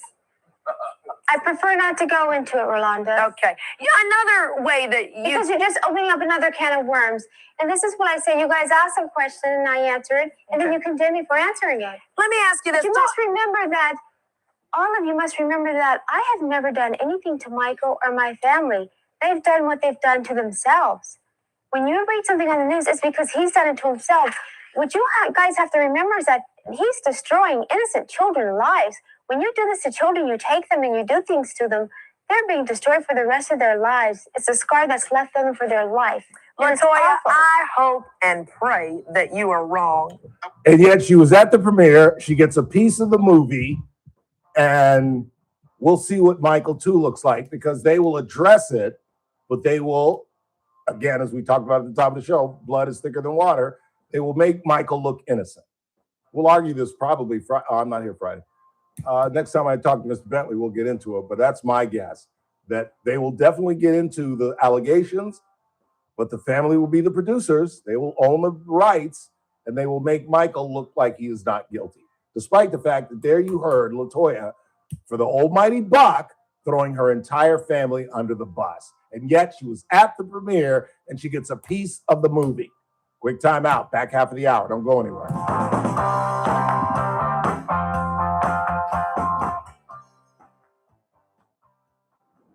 Kern Radio, News Talk 96.1 and AM 1230, KERN.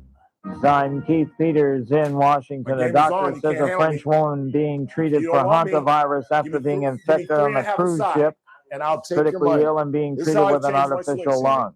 The doctor at the Paris hospital treating the hantavirus patient said Tuesday the woman's blood is being pumped through an artificial lung to relieve pressure on her lungs and heart. The World Health Organization says the outbreak has now reached 11 total reported cases worldwide, 9 of which have been confirmed. So now I'm right President Trump has departed for Beijing to meet with China's President Xi Jinping. This high-stakes visit follows Trump's unsuccessful attempts to persuade China to influence Iran to meet U.S. terms to end the war. U.S. consumer prices have risen sharply due to ongoing conflicts, which have increased oil gas prices. This is SRN News. If you want Kern Radio, News Talk 96.1 and AM 1230, KERN. Headlines from the KERN Newsroom.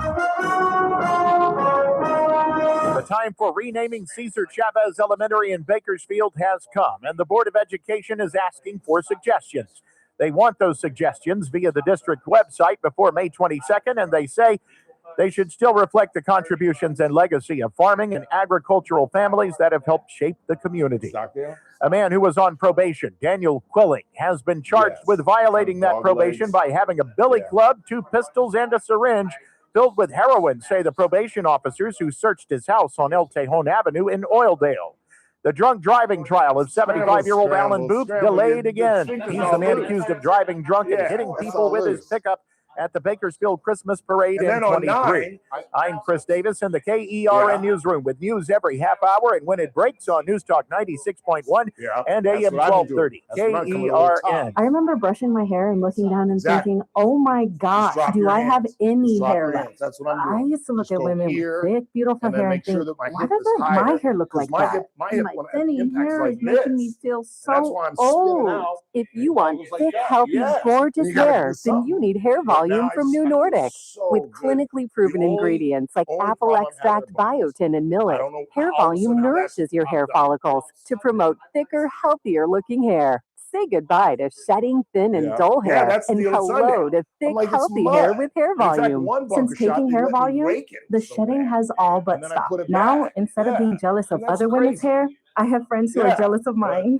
My ready, man. I'm hairdresser ready. couldn't believe the All right, cool. difference in my hair. Now she's using Hair Volume 2. Do I have time? How Available much as time a I got? tablet or delicious gummy. Hair Volume minutes? is available online at Amazon and NewNordicUSA.com minutes or or 30 find Hair Volume in the hair care aisle at your local CVS. First Look with Scott Cox, mornings 6 to 9 a.m. On the Wednesday edition of the First Look program, we'll talk a little medicine with our friend Dr. Vip Deb. We got John Cox from the Californian who will administer the news quiz. We have state-of-the-art news, traffic, and weather. It's all happening 6 to 9 a.m. right here at News Talk 96.1 and AM 1230 KERN. News Talk 96.1 and AM 1230 KERN. Hey, it's JR Flores. Catch my show, The JR Show, starting at 1 p.m. Now back to the Ralph Bailey Show on News Talk 96.1 and AM 1230 KERN. Though I try to forget, it just can't be done. Can you guys hear Mr. Townsend in the background? Really nice man. My mother, they were living up here when he passed away. My mother drove all the way to L.A. to his funeral. He was a really nice guy. Kyle was a nice guy. Kim was a bully. He was a big guy. He was like 6'5". He was like the neighborhood bully. He was like 3 or 4 years older than all of us. And he would basically beat all our asses at one point. And they had a big German shepherd called Chinga. And he'd like threaten us with their dog. But Mr. Townsend, you know what's crazy? This is a true story. I never met Mrs. Townsend. She lived 2 doors down from us. Mr. Townsend would come out and hang out with the fellas and talk with us because we would literally, this is in the 70s, this is a different world. Chris Burdick knows nothing of this. But we would literally, because the Townsend lived on the corners, the Davis lived next door to them, and then we lived a door or two down from the corner. And the fellas would literally stand on that street corner and just stand there and chew the fat during the summer. Just sit there for like hours, just hanging out, talking crap after we played basketball for a couple hours or did what we would do during the summer. And Mr. Townsend would come out and talk to us and whatnot. But I never met Mrs. Townsend. I would see her, coming in and out, but I never met. I don't even know why I got into that. 842-5376, 842. Was that Mary Lee Bell? We should have let that go. I forgot we were playing her. Should have let that go. I was talking about. What was one less bell to answer? One less bell to answer. One less bell to chime. Anyway, 842-5376. I'm curious as to what everybody's saying. What do you got? I am biased in favor of Scrivener's children as victims and the ATROCITIES. Say it again. ATROCITIES. Okay, ATRO cities. CI. Atrocious. Is that what they're trying to say? Atrocities. Atrocities. Atrocities. Is that what that is? I don't know why. But it's not with a Y. It's IES, but that's okay. They faced and their aunts helped cover up. I am biased due to the disrespect and lack of trust DA Zimmer has brought to the DA's office and is now bringing to the Board of Supervisors. This whole change from Open Door stinks and reeks of revenge. That is the first time that a listener has given a better answer than I could have given to Teresa Goldner. Because that's what I should have said when she said I was biased toward Lauren Skidmore. I think I'm biased to Lauren Skidmore's situation than I am to Lauren Skidmore personally. As I've said, I've known Lauren Skidmore a very long time. I remember her when she was a congressional aide and she was in politics. I know her father. I knew her father before I knew her. I'm not even sure she was born when I knew her father back in the early mid 90s. Let's see, she's probably, what would you think? Oh God, I hope she's not listening. What do you think Lauren is, Chris? 35, 34, 33, 30, 32? Because trust me, Chris, if you learn anything from me, learn this. Whenever you're talking about a woman's age, always guess lower. Always. Go with 30. Like if they're a young girl, always say 25. You know why? Because even if they're 21, they dig that you think they're 25. And if they're 30, they especially dig that you think they're 25. You know what I'm saying? But you idiot young people like 21, 22 think it's like a compliment to like you're a couple of years older until you get about 29, 30. Then you want to go the other way. You know what I'm saying? You know, when you're 14, you want to be 16. When you're 16, you want to be 20. When you're 20, you want to be 25. Then when you get about 27, 28, you're like, all right, let's slow this down now. Let's slow this down a little bit. So you always get slow. But I'm guessing she's about 32, 33, maybe at the outside 35. I don't even think that's it because my phone would be ringing if she wasn't. But yeah, I don't think it's a personal bias. I think I'm biased to, as the texter brilliantly broke down, I'm biased toward the situation. I'm biased as to how she was treated. I don't know how many times I can say this. I've just never heard of an employer firing somebody and then talking crap about them after the fact. And I'm going to go do my research. I didn't expect to talk about this today, so I didn't really look it up. But Terry and I disagreed on the wordage that Ken Russell's office used. And that is what bothered me the most. That's why I'd be hard-pressed to think that I'm wrong on this. I'm almost willing to bet the $97 I have in my bank account that she was called unprofessional. Terry challenges my assertion that she was called unethical. And again, you guys know my memory, so I'm not going to say that categorically, but she was treated badly after the fact. And again, to be redundant, I've just never seen that. Just never seen it. Personally, in the 4 times that I've been whacked, or in business alone. I would love to hear from somebody from HR, an HR specialist, call in and say, have you heard of that? Because that's why businesses don't do that. So they don't get sued after the fact. I mean, you say something wrong about somebody you just whacked, and they can throw a freaking wrongful termination suit on your ass and say that you said things that weren't true. You know, and I wouldn't be surprised if that's not in the works for Lauren Skidmore. I can tell you honestly, I've never discussed it with her, whether she's going to seek any legal damages against her, but I wouldn't be surprised. And if my lawyers are right and Teresa Goldner's wrong, she might have a case. Teresa Goldner vehemently disagrees. She thinks that as an advocate, that Lauren Skidmore had some obligation to stay out of current ongoing situations. And my people tell me, no, she didn't. Not a member of the bar. She's not an attorney. She's not hired by the district attorney's office. She has nothing to do with the prosecution of any suspect. She has no obligation. She can do whatever she wants in the name of her advocacy and her victim. So it's just a disagreement. What else you got? Howard Stern launched his career on the Michael Jackson scandal. No, he didn't. That's when you became aware of Howard Stern. Have you gone crazy? Did you not see the Stern movie? Stern was huge in D.C. D.C. is where you got to start. He bumped around. That's why I've, just settled here, because I'm not doing that. I'm not doing what Rush Limbaugh did. I'm not doing what Howard Stern did. To get to the national level, you've got to really bounce around the country. Limbaugh started in Missouri and then got on the map while bouncing around and getting fired several times, finally in Sacramento. That's where he caught on big, and then he went national. Stern bounced around and became a hit in D.C., then got hired in New York, and NBC fired him. NBC absolutely whacked him. And then he came back, and I think they either rehired him or he went to another network, and then he went to Sirius. But no, Michael Jackson, he might have gotten better ratings because there was a massive scandal of the biggest artist in America. But that's not what put Howard Stern on the map. You have absolutely no idea what you're talking about. What else? Ralph, I thought you told Teresa Goldner that you've never been fired. Well, according to her, why are these questions coming from? Have you not been watching the show?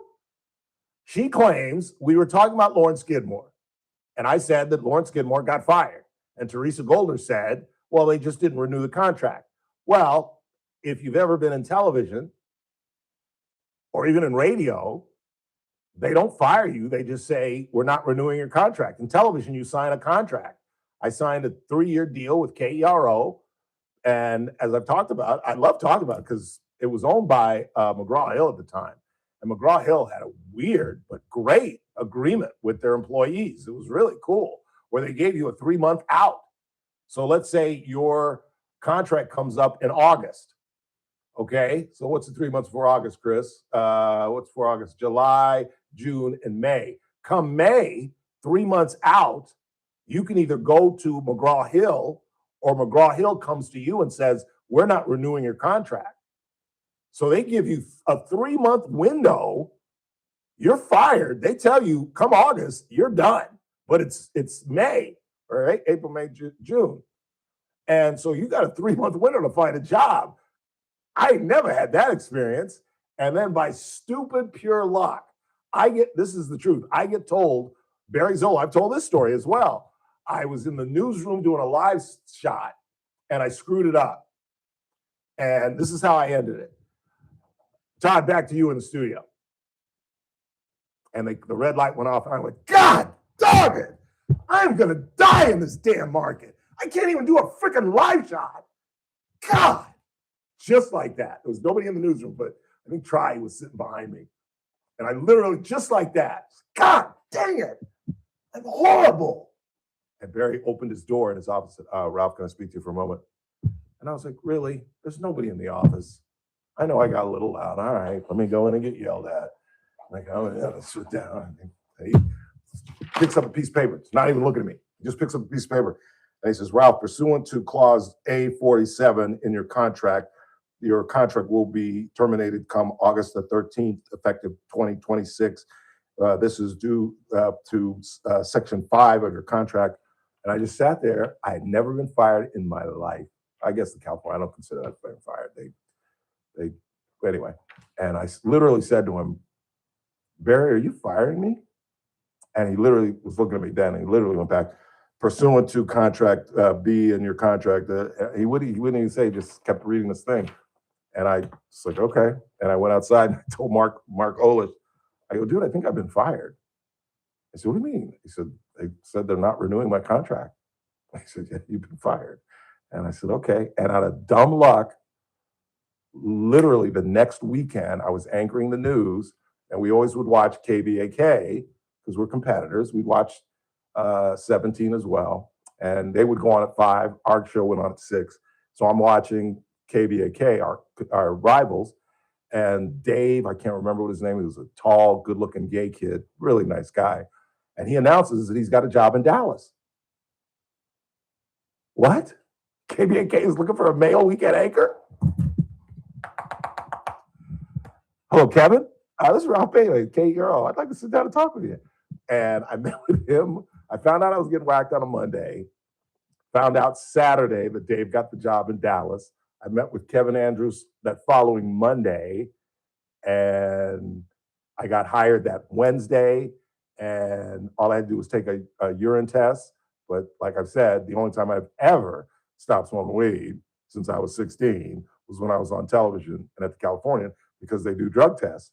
So I knew I was going to pass the test. I hadn't smoked any weed, and so I had to do that. And the joke of the show, of the story is, and Mike Tri certainly doesn't think it's a joke, but Tri and I had an interesting relationship back then. We've grown old and we're really good friends now. And he sent me some really nice letters about the radio show, and we're really, really cool now. But we were a little, because Mike was a guy that he didn't believe in affirmative action, and he believed in racial profiling. And we used to go at it about that. And he would say, Ralph, if all the people in one community of one color are making all the crimes, then wouldn't you stop people of that color if they're the ones committing all the crimes in that community? And I would say, no. What if you stop Desmond Tutu? Showing my age. Bill Cosby? Showing my age. Michael Jackson? You know what I'm saying? Anyway, and so we had a kind of a contentious relationship. I was always late for the morning meetings. And so once I got the gig at 29, I purposely, this is what a jerk I was when I was 33 years old, I went out and bought a KBAK jacket, and I would wear it to our morning meetings. And Tri would be like, you cannot wear that in here. And I'd be like, what are you gonna do, fire me? I know I was a prick. I was a $1,000 prick. What are you gonna do, fire me? I can go home if y'all want. I can go home.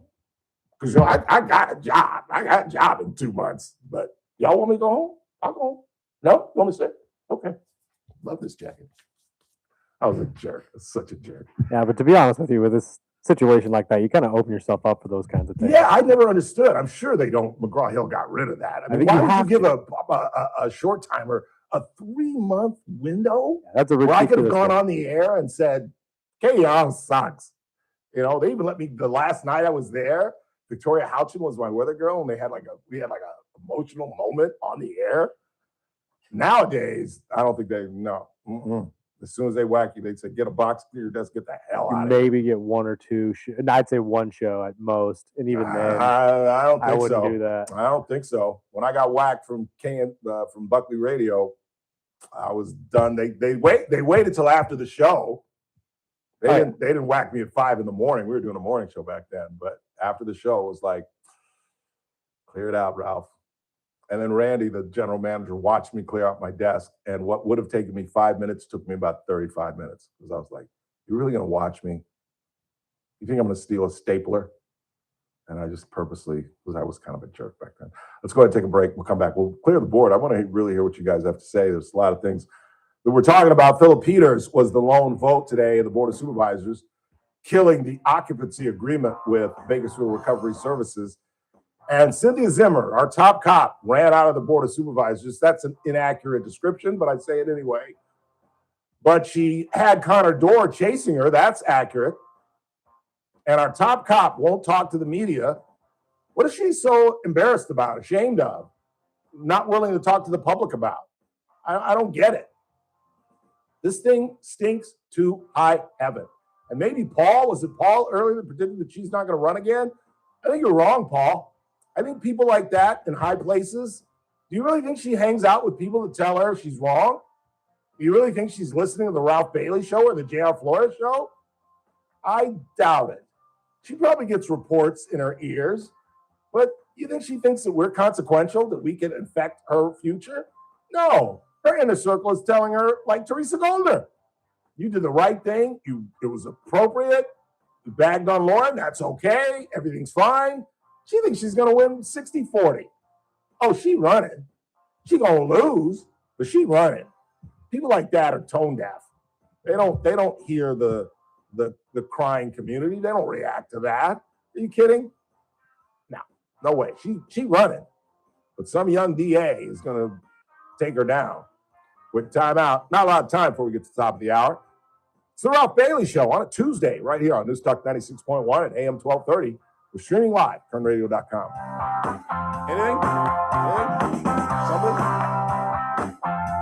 Messmaker. Kern Radio, News Talk 96.1 and AM 1230, KERN. Wednesday edition, Clay and Buck. We will break down the absolute latest on the president's big trip to China. What do we expect? What are the stakes? And what is going to happen? We will try to give you an idea. Plus, the latest on the Strait of Hormuz and Iran and the ongoing battles surrounding the primary. All that and more. We'll break it down for you. Come hang with us on Clay and Buck. News Talk 96.1 and AM 1230, KERN. Hope you'll be with us on Thursday when Daniel Petrie from Messmaker and Petrie Wealth Advisors joins us, as he does every Thursday. And again, you guys know what Messmaker and Petrie Wealth Advisors are all about. They're all about retirement. And really, I'll be honest with you, one of the most proud things that I've done around here is I've turned a couple of colleagues on to Daniel, and they absolutely love him. You guys love him as well. But more importantly, they love what he can do for them. I'm telling you, he can change your life as you approach and get into retirement. That's what Messmaker and Petrie Wealth Advisors are all about. And again, I'll say this every single day. The smartest financial move I have ever made is getting involved as a client about 10 years ago. Call Daniel today at 395-9400, 395-9400, or just listen to the show on Thursdays when he comes in at 4:30. His office is located right on the corner of 21st and Oak. Daniel Petrie and the folks at Messmaker, Petrie Wealth Advisors. This broadcast is for informational purposes only and does not constitute investment advice or a solicitation for advisory services by Daniel Petrie or MPWA Incorporated, DBA, Messmaker, and Petrie Wealth Advisors. The program host is a client and receives compensation and other financial benefits in connection with this advertisement, creating a conflict of interest. Experiences discussed may not be representative of other clients. And we're back. Yes, Rob and Bob are back on the airwaves. Rob and Bob, that's right. Well, not technically. Some contracts have taken longer than we thought. We're fighting with the man a little bit, but California Fruit Depot still wants us to tell you that the lemons are free. Yep. The oranges are ripe. Free lemons. Local nuts. Did I mention free parking? Smoothies. What about the big giveaway? An incredible staff. Yes, the big giveaway. Let's announce this right now for the first time ever. Yes. Free tank of gas to anyone who shops at Cal Fruit Depot. Some restrictions apply. You must spend $10,000 on the same purchase. That's like one tank of gas anyway. And get a free tank of gas. I will follow you to the gas station, top it off, it's maximum a $5 gift card. Maximum 5 gallons. So if you have a motorcycle, this could work out great for you. Think about that cost per mile. Absolutely. That's not bad. Only from Cal Fruit Depot. And that's $10,000 worth of pistachios or $10,000 worth of oranges. Think about it. CalFruitDepot.com. $10,000 offer has many restrictions, many of which you'll never.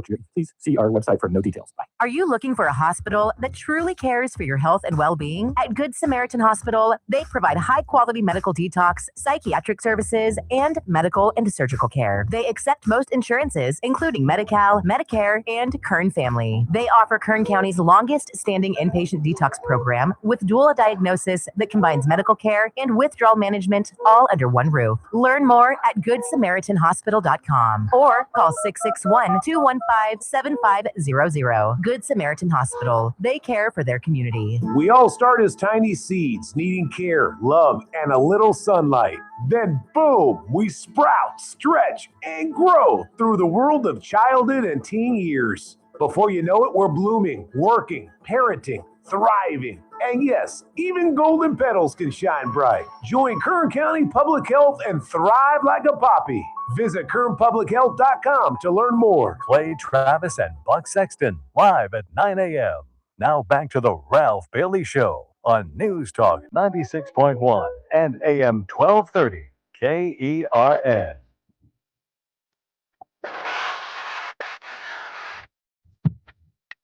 I only get one fifth dimension.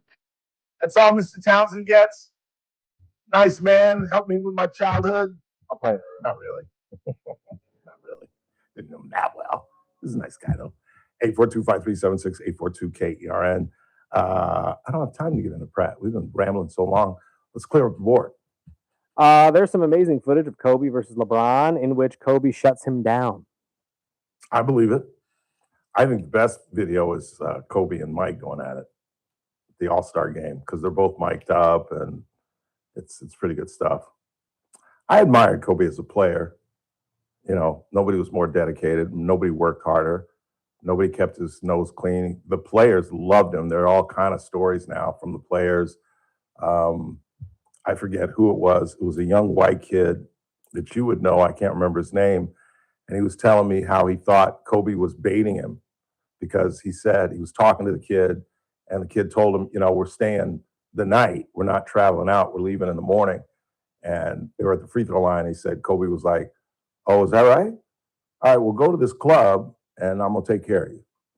And he said, are you serious? He goes, I'm serious. And the play starts. And so he goes to another one of the players, and he says, is Kobe serious? And he goes, I think so. Let's go. And so 5 of them go to this club, and they've been partying a little bit. And at the end of the night, the woman comes and gives him a check, and he opens the book, and it says $17,000. And he said, dude, I was a rookie, and my dad was handling my money.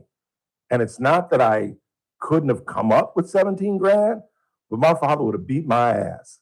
You know, he was my manager, and he always, you know, if I spent more than $1,000, my dad would be on me. And so he said I was physically ill. I was physically ill. And he said, finally, the waitress came over and she said, here, please sign this for Mr. Bryant. And he was like, you serious? He said, yes, just sign it, Kobe Bryant. And he said, I signed it, Kobe Bryant. Yeah, it's Chandler Parsons. I remember that story. Is that who it was? Chandler Parsons?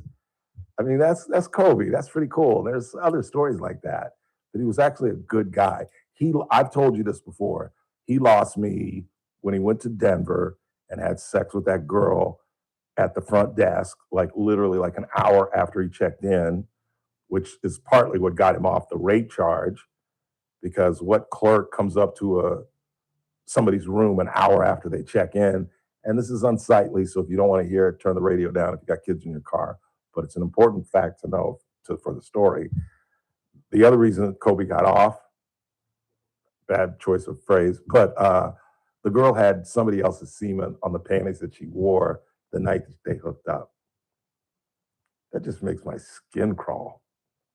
So that's how he slipped the rape charges. Because remember, he was charged with rape, sexual assault, that would have certainly ended his life with the Lakers at the time had he been convicted. And during that process, he famously or infamously, in my opinion, said something to the effect of, I should have done what Shaq does. What did he say? Something to that effect? And I should have lied like Shaq does. Yeah, Something like that. Something to that effect. And I was just like, you ain't right. You know what I'm saying? You find yourself in hot water and you drag one of your teammates into it. Even if it wasn't a teammate, even if it wasn't an NBA player, you bring somebody else into your troubles. You know, that's why I lost him. And the fact that, and then you're cheating on that woman. You're cheating on, what's his wife's name? Vanessa? No. Vanessa. You cheating on Vanessa with some skanky ass white girl you met an hour after you checked in the hotel? What's the matter with you? You know, I don't know. Magic almost lost me over that. If I didn't have the sympathy that we thought Magic was going to die, I was like, dude, you gave your pregnant wife HIV. And it turned out he didn't. But I've always talked about the Magic moment, how he told Cookie, who again was pregnant when Magic found out he was HIV positive. So now she's thinking, I'm going to die and my baby's going to die. And the love of my life is going to die. Turned out she was not HIV positive like her husband, which I don't really understand. But it was what it was. And now look at him now. Billionaire. And one of the most respected men in the country. Final hour of the broadcast. I'd stick around if I you. Kern Radio, AM 1230, KERN. 96.1 FM, K241CI Bakersfield, an American General Media station. News this hour from Town Hall. I'm Keith Peters in Washington. As President Trump threatens a return to military operations against Iran, the country's leaders expressed dissatisfaction with how the United States has negotiated a peace deal. Right now, the U.S. and Iran remain stalemated on any sort of deal to open up the Strait of Hormuz, to get Iran's nuclear material out of the Islamic Republic, and have a permanent end to the war. And all of this has just really become more and more shaky as time has gone on. We've seen the Americans blockade Iranian ports, stopping Iran from getting some of its oil out to market. And meanwhile, the Iranians themselves have maintained their chokehold on the Strait of Hormuz, disrupting global energy supplies. Correspondent John Gambrell reporting. Meanwhile, President Trump is en route to Beijing for talks with Communist Chinese leader Xi Jinping. Motorists in Cambridge, Massachusetts were running for cover Monday when a man opened fire along the Charles River. In Cambridge, Massachusetts, Monday afternoon, video by Yusuf Adel captured the scene as a man with an assault-style rifle fired more than 60 rounds at cars on Memorial Drive along the Charles River before he was shot and taken into custody. Bullets tore through cars and 2 drivers were injured. People were jumping from their cars. Middlesex County District Attorney Marion Ryan says a state trooper and an armed civilian responded to the threat. Went towards the suspect with their weapons. The suspect, 46-year-old Tyler Brown, was released from prison this year after pleading guilty to shooting at police in Boston's South End in 2020. Audio courtesy WCVB. I'm Jennifer King. On Wall Street, the Dow Jones Industrial Average up by 56 points. The Nasdaq dropped 185. The S&P 500 lower by 11 points, and oil trading around $102 a barrel. More on these stories at townhall.com. Do you owe $10,000 or more to the IRS like Mark? I've been doing home remodeling for 30 plus years, but the economy crashed. I wound up losing my home, losing my job, and on top of that, owing the IRS a ton of money. I owed the IRS $114,000. It really, truly was the worst part of my life. Then Mark found tax relief advocates. On news radio, I heard about TRA, and I thought, what's the worst that could happen? So I picked up the phone and I called them. When it was all said and done, TRA settled my $114,000 debt for $100, and I'm telling you, I was ecstatic. Could not believe it. Would recommend TRA to anyone. If you owe 10 or even hundreds of thousands of dollars to the IRS, don't lose hope. Do what Mark did and call TRA for a consultation. But TRA did. They gave me a second chance, and I'm forever grateful. Visit TRA.com or call 800-575-8924. 800-575-8924. That's 800-575-8924. What's with the multiple fire hydrants or fire extinguishers? After From the KERN Newsroom, your live and local news update. What they want in the name of a school. I'm Chris Davis. Cesar Chavez Elementary is being renamed, and the city school board in Bakersfield is asking for your input if you are part of that community. A letter from the school board says the Board of Education has emphasized ensuring that the school's future identity honors and reflects the legacy, contributions, values, and enduring impact of the community it serves, especially farm workers and agricultural families who have helped shape and strengthen our community. They are asking for suggestions on the district website. The trial of 75-year-old Alan Booth has been moved again, and this time it'll be Thursday before it is determined whether there is courtroom space for his DUI trial to begin. Booth is the man accused of hitting several people while driving at more than 3 times the legal limit at the 2023 Bakersfield Christmas parade. His lawyer is the one who requested the delay Monday. The trial has been delayed several times before. Several charges were added for a man on probation who was about to be arrested on a felony warrant in Oildale. That's because when probation officers were getting ready to arrest Daniel Quilling, they say a search of his house on El Tejon Avenue picked up several items he was not supposed to have, including a .22 pistol, a .380 semi-automatic pistol, a billy club, and a syringe they suspect was loaded with heroin. 2 separate GoFundMe campaigns have been set up to help the families of 2 men named Timo and Ramsey. The men were brothers, and they were the ones killed in the plane crash that happened on May 7th, and that was the cause of the canyon fire near Ridgecrest that burned more than 2,200 acres. The GoFundMe for Ramsey would help cover living expenses for his family, and the one for Timo would be to help his fiancée travel to California and pay for his funeral. I'm Chris Davis in the KERN Newsroom with news every half hour, and when it breaks on News Talk 96.1 and AM 1230, KERN. To the rest well, in a month from now, this Hollywood big shot's gonna give you what you want. Too late. They start shooting in a week. I'm gonna make them an offer again. The Ralph Bailey Show. News Talk 96.1 and AM 1230. KERN. And I've seen the promised land. I may not get there with you, but I want you to know tonight that we as a people will get to the promised land. Call in or text to 661-842-KERN. That's 661-842-5376. Listen live at KERNradio.com. Now, the host you've been waiting all day for. Live from the KERN studio, here's Ralph Bailey. Final hour of the broadcast on this Tuesday. It's the Ralph Bailey Show on News Talk 96.1 and AM 1230. Streaming live, KERNradio.com. We've got lots to talk about, although we've been really reacting to what everybody else is reacting to. Our top story, the Board of Supervisors' decision to not approve an occupancy agreement between the Bakersfield Recovery Services and the DA's office. And this in the wake of KGT's explosive reporting about the District Attorney's Office being in bed with the Bakersfield Recovery Services long before they sent poison pen letters, in my opinion, out to Lauren Skidmore. And the timing just doesn't add up. And again, as I've talked about, I am friends with the players with BRS. Michael Bowers and I at one time were extremely close. We're not as close as we are now. He's more kind of hangs out with Traco and Ganesh and those guys. And I'm an old man. They're a generation younger than I am, so I don't hang out as much as I used to and don't see him as much as I used to. But I still consider him a friend, and I know he considers me a friend. But I can honestly say I think they're the beneficiary of revenge. I don't think they've done anything untoward. I don't think it's, giving money to a politician and expecting love back ain't nothing new. Ain't nothing new. It's kind of how democracy works, actually, if you want to be honest about it. And so I'm not going to begrudge anybody trying to make a buck.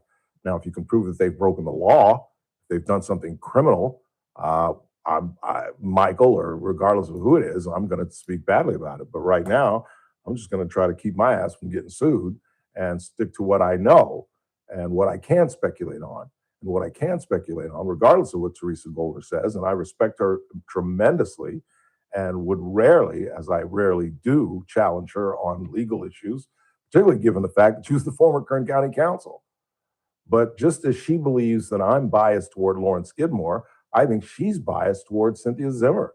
I think she's part of that group, Teresa is, who loves Cynthia Zimmer and who's telling her, of course you should run again. You'd win going away.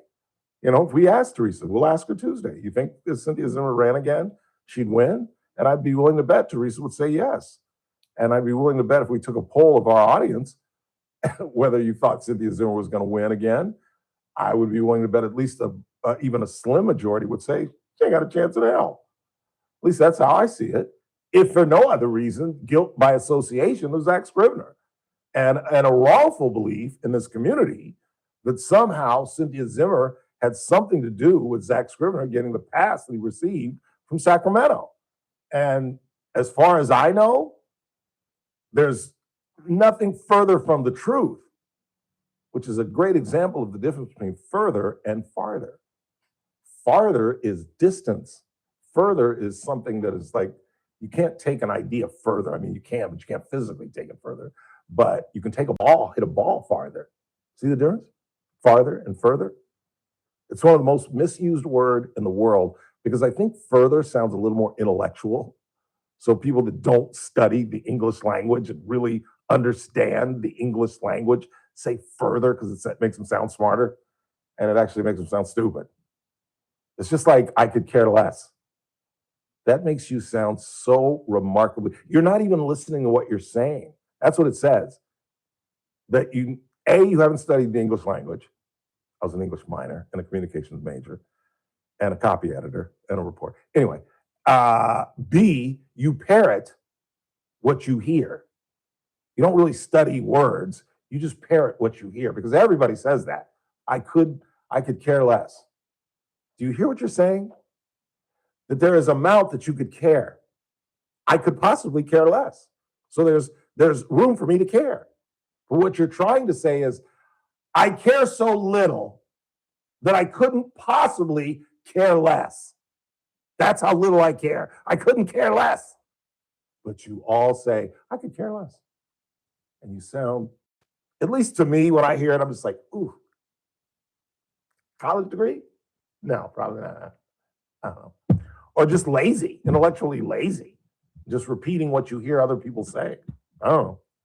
842-5376, 842-KERN. So, Spencer Pratt is got folks panicked in Los Angeles. Wait till you hear this ad. Now, the thing that you have to understand going into this, as much as you're going to say, no, you're making this up, Ralph, this is a hit piece. This was formed by the Democratic Party to attack Spencer Pratt. Let me see if you think it's an attack ad or not. Republican Spencer Pratt is the last thing Los Angeles needs for mayor. Pratt opposes using taxpayer money to build brand new houses for our unhoused neighbors, saying it's time for the homeless to get help or get out. Pratt thinks LA needs thousands more police officers rather than more social workers, and Republican Spencer Pratt thinks public employee unions should have less power, not more. LA is on the right track and needs to stay the course. Vote no on Republican Spencer Pratt. I mean, is that not a pro Pratt ad? He's against more cops. Really? Silly him. He's against public employee unions having more power. Okay. And he's finally sick and tired of the millions and billions we're spending on the homeless. It's either get straight or get out. I like this guy. This is how incredibly tone deaf Democrats are. They truly believe. This is why I keep telling you my mother's a Republican. She doesn't even know it. Because I'll ask my mother, I told you this, I mess with her every now and again. I didn't do it this weekend, but I mess with her every now and again. And I'll say, Mom, you hate that I'm a Republican, don't you? Well, baby, that's not how you raised. I don't hate it, baby. You know I love you. Well, you could be a Mongol for all I care. You know I love you. I know, Mama. Okay. All right, enough of the commercial. But you don't even know you're a Republican. Baby, you know I've been a Democrat my whole life. I don't even go there. All right, Mom. You think we should have more police or we should defund the police? You know I'm pro-police. We should have more police. The way these fools act downtown Los Angeles, I live downtown, baby. I know. We need more police. Okay, Mom. What do you think about the death penalty? Well, you know I'm saved, but there's some people that just don't deserve to be on this planet, Ralph. You know I feel that way. Okay. You do know, Mom, that these are all Republican stances. That's the way I feel. I don't care what party this is. I'm just, then you're a Republican. You don't even know it. God, I hope she's not listening. I'll get a phone call tonight about that. But this is how tone-deaf Democrats are. That they threw up 3 issues. They actually put in an ad, he wants more police, as opposed to more social workers. I mean, this guy's going to win. I'm telling you. These people are so off their nut. Did you hear this? Karen Bass turned down the next debate. Turned it down, which is the smartest thing she's ever done. Because remember, I told you the last debate put up numbers. I'll ask you. Don't go by me. Have you ever heard of numbers like this? 89% of the people that watched the mayoral debate between Bass and the third woman who doesn't matter, the city councilwoman, I know her name, but I'm not going to look it up, and Pratt, 89% thought Pratt won. 89% in a debate? That means that a ton of Los Angeles Democrats said Pratt won. And did you hear the ad? Let's play that ad one more time. Listen to this ad. We'll see what they're doing. Republican Spencer Pratt. Los Angeles needs. You see that? Pratt opposes using taxpayer money to build brand new houses for our unhoused neighbors. Thank you, Jesus. It's time for the homeless to get help or get out. That's right. Pratt thinks LA needs thousands more police officers rather than more social workers. That's right. Republican Spencer Pratt thinks public employee unions should have less power, not more. That's LA right. is on the right track and needs to stay the course. Vote no on Republican Spencer Pratt. Did you hear that? Republican Spencer Pratt, who's a Republican, he thinks as a Republican that this shouldn't go right because he's a Republican. Spencer Pratt thinks that they need more police officers and social workers because he's a Republican. Did we mention that he's a Republican? And Spencer Pratt thinks that public unions should have less power because he's a Republican. Spencer Pratt, Republican, is wrong for a city that doesn't need a Republican. And did we mention he's a Republican? That's how they think they're going to win.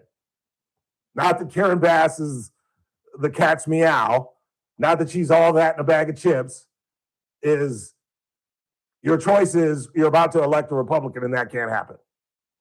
And guess what? It's a new day in California where we could screw around and be sitting around this summer and have a Republican governor. Well, no, I guess the general's not till November. Well, we'll celebrate Christmas with a new governor of the state and a Republican mayor in Los Angeles. The unfortunate thing is neither one of them can get anything done. They'll do the Trump on both of them, where if Steve Hilton says the sky is blue, the overwhelming majority of the legislature will say it's yellow. If Spencer Pratt wants to do something about Pacific Palisades, the liberal Democratic City Council will fight him tooth and nail. So it'll be interesting to see what kind of capabilities they have. You know, that's one of Kathy's biggest gripes. I wish he'd calm down with that. You know, don't temper the vote, Kathy, but she says, you know, I'd love to have a governor in Sacramento, but what can they really get done? In fact, I believe she claims that they have the numbers to override a veto in Sacramento. So it'll be fascinating to see what these two gentlemen can get done, but I am that convinced that they're both going to win. I really do. And I still think it's going to be Tom Steyer.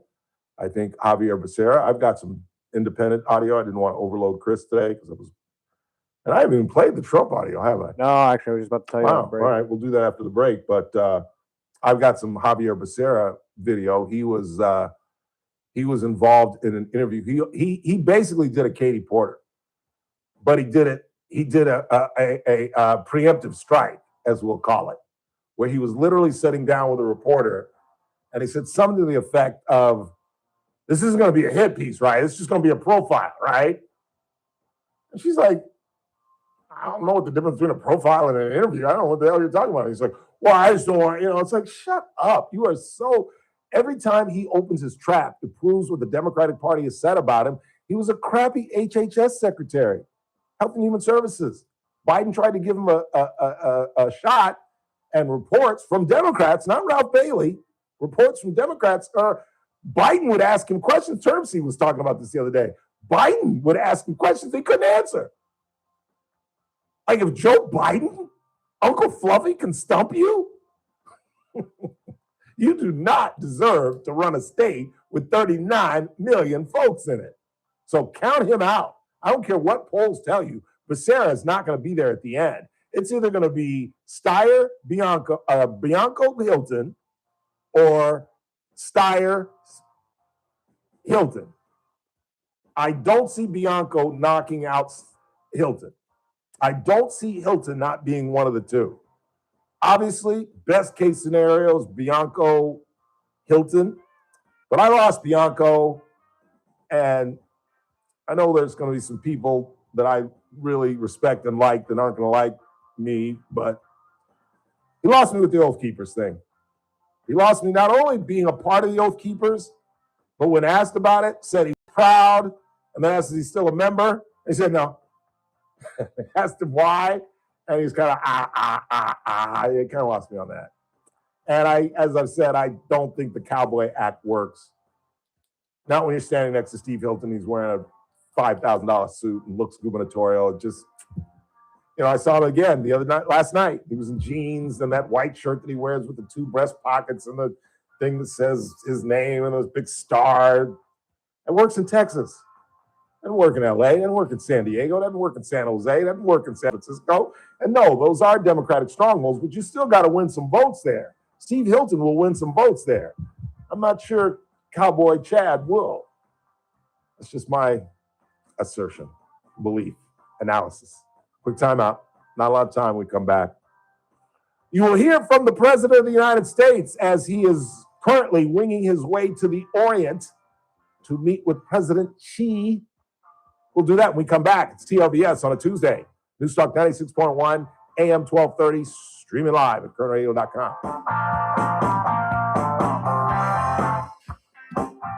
Anything? Current Radio, News Talk 96.1 and AM 1230, KERN.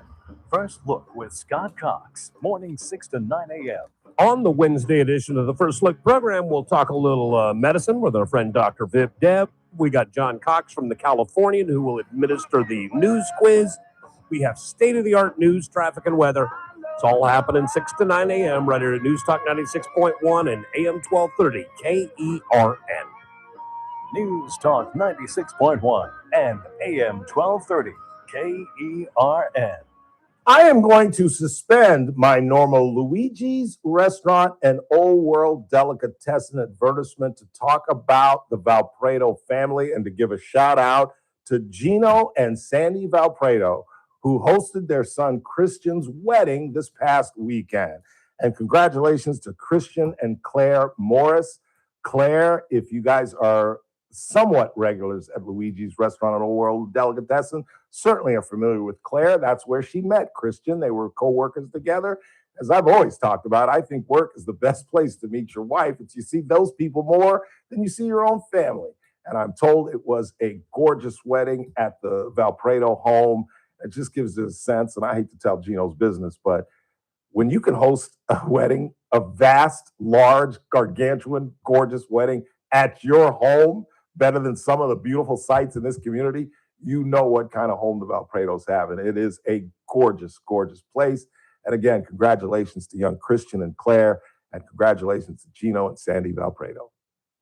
Look, folks, when it comes to IT support, not all companies are the same. Many make big promises, but very few have the depth of talent, advanced systems, and proven solutions that Grapevine MSP brings to the table. At Grapevine MSP, they don't just fix problems, they prevent them. Their fully managed IT services keep your systems running smoothly and securely 24/7. So when something happens at 2 o'clock in the morning, you're not going to be stuck trying to reach your provider. Grapevine MSP's local team is already on it with advanced network monitoring.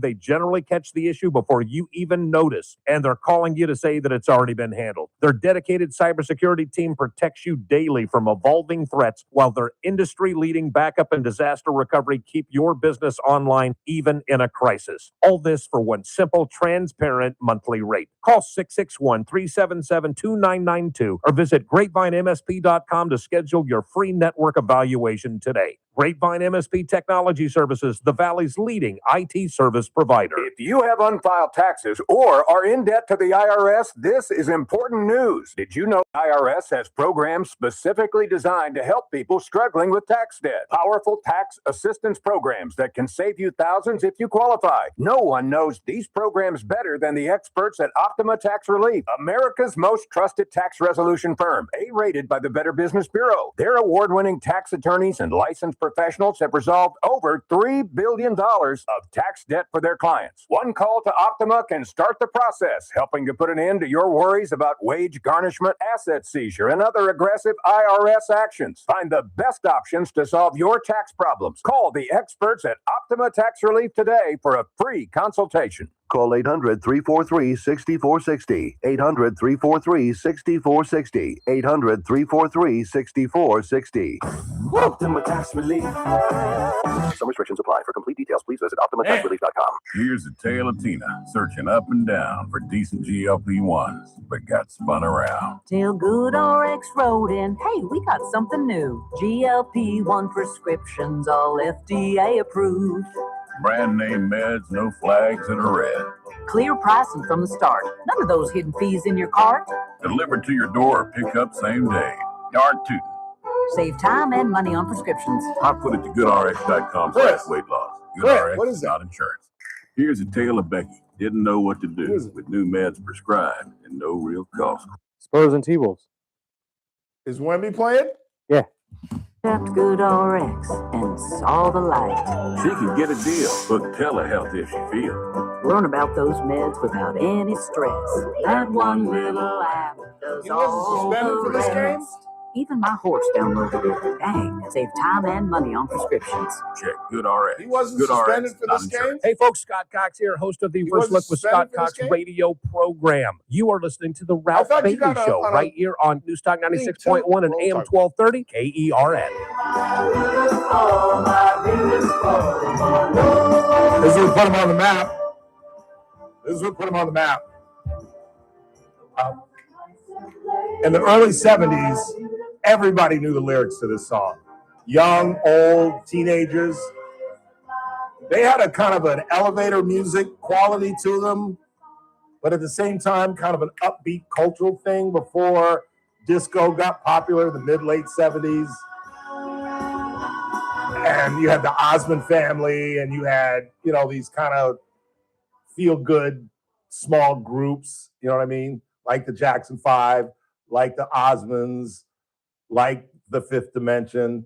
There were a lot of groups like that back in the early 70s. And then 75, 76, I'm in 8th, 9th grade, and you know what takes over? Disco, disco duck, disco, and locking and all that nonsense. And then the 80s came, and then people started spinning around on the damn floor, and then I started to get old and just, I'm done with it. What was I going to do? What was I going to ask you? What were we just talking about? Spurs and Timberwolves. Oh yeah. So on a flagrant 2, you just get kicked out. You don't get suspended. No. You're supposed to get suspended for the next. That's what I thought. So why is he in the game? We're talking about who are we talking about? Wembanyama. Victor Wembanyama. Did you see where he freaking whatever? Don't laugh. They don't talk about where he elbowed the dude in the face. Oh, on purpose too. And Kornheiser had a great point because I watch PTI every day. Yeah. And Tony Kornheiser and Michael Wilbon are two of the smartest sports reporters ever. And he said, if he wasn't 7'11", he probably would have hit the guy in the chest because he's like 7'5".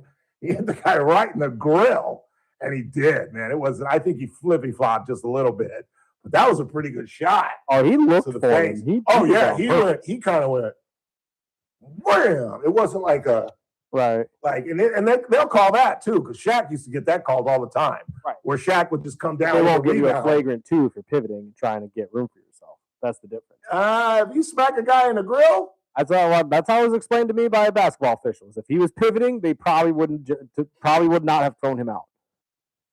I thought the intent itself, because you can clearly see him look back and look for Naz Reid before he hits him in the face. Yeah, and he wasn't turning. Oh no, he just turned and shoved. He was fed up with Naz Reid and McDaniels being all over him, and he was fouled on the play. Oh yeah, he was totally fouled on the play before he. That's why he did that, because he was like, sick of getting fouled. Exactly. It was a frustration thing. Yeah. He was like, get off me or I'm going to make you. But as Kornheiser and Wilbon both pointed out, so I'm not taking credit for this comment, he handled it like a champ. He handled it like a champ. He did. He sat down. In fact, you saw the video where he asked the guy, did they just throw me out? He had no idea what that meant. And he's like, okay, all right. And he gives one of his guys a hug, and he walks off. He doesn't tout, deal with the crowd. He just puts his head down, walked out, but a boot. And now they have I can't read that for the captions. What does it say? 6-point lead. They're up there on the right. 17-9. 17-9, yeah. I suspect they are going to they're going to beat up on Minnesota. Is Anthony Anthony is playing and healthy. He is healthy? Yeah, as far as I can tell. Okay. I think they're gonna destroy these guys. I really do. And you want to hear, I haven't said this yet, but I think they can beat OKC. I really do. I think they're the only ones that can beat OKC. At this point, yeah. Because if they beat OKC, OKC is going to kill the Knicks. Oh, yeah. That's what I said, too. Whoever comes out of the West is their world champion. I think the Spurs could kill the Knicks, too, if they had our good series. Absolutely. That's why I said the Knicks are desperately praying the Timberwolves find a way to win out into the finals. Yeah, because the Knicks would beat Minnesota. That'd be a great series. That'd be a great series. But they would beat Minnesota. But I think San Antonio beats them in 6. I could have taken a shot. Spurs in 5. Quick timeout. Last half hour of the broadcast. We'll check the board, see what y'all are talking about. I really don't want to go home. I got to go home and move my furniture. Lydia's coming tomorrow to do my floors. I got to move that damn couch and my chairs. Quick timeout. We're coming right back.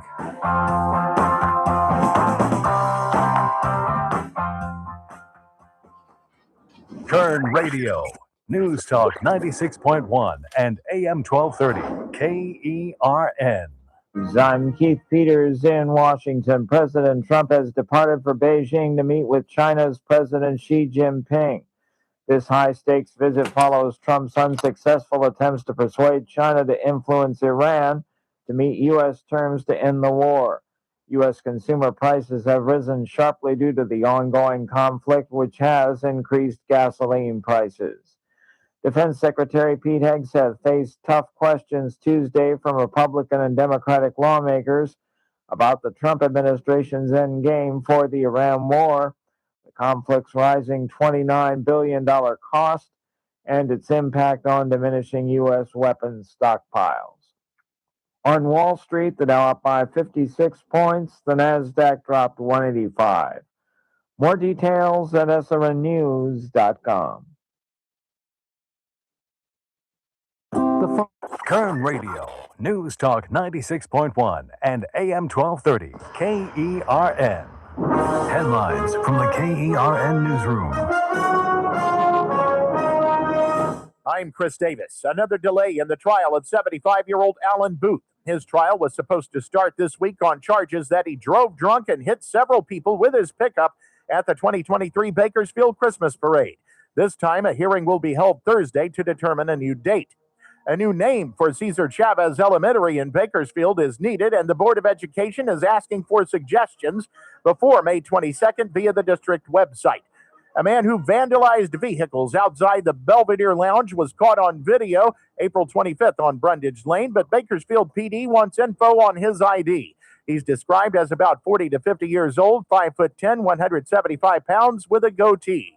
I'm Chris Davis in the KERN newsroom with news every half hour and when it breaks on News Talk 96.1 and AM 1230 KERN. Did you know about 1 in 3 people with plaque psoriasis may also develop psoriatic arthritis, which causes joint pain, stiffness, and swelling? Does this sound like you?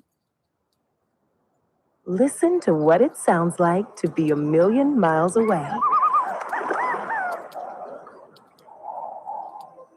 Tremfya guselkumab, taken by injection, is a prescription medicine for adults with moderate to severe plaque psoriasis who may benefit from taking injections or pills or phototherapy, and for adults with active psoriatic arthritis.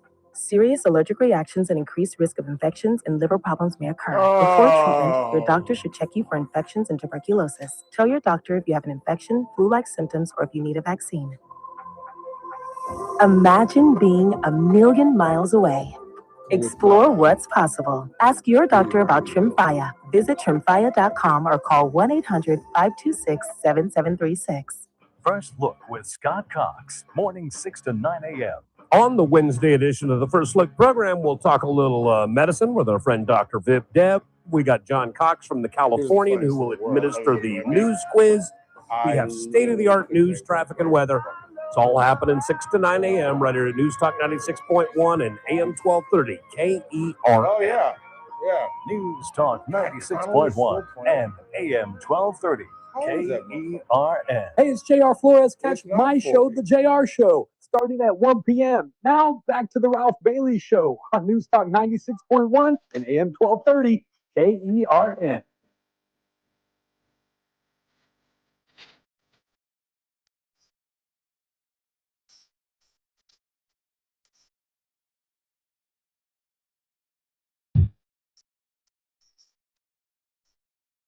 Marilyn McCoo, who you were listening to from the Fifth Dimension, was the clear star of the group.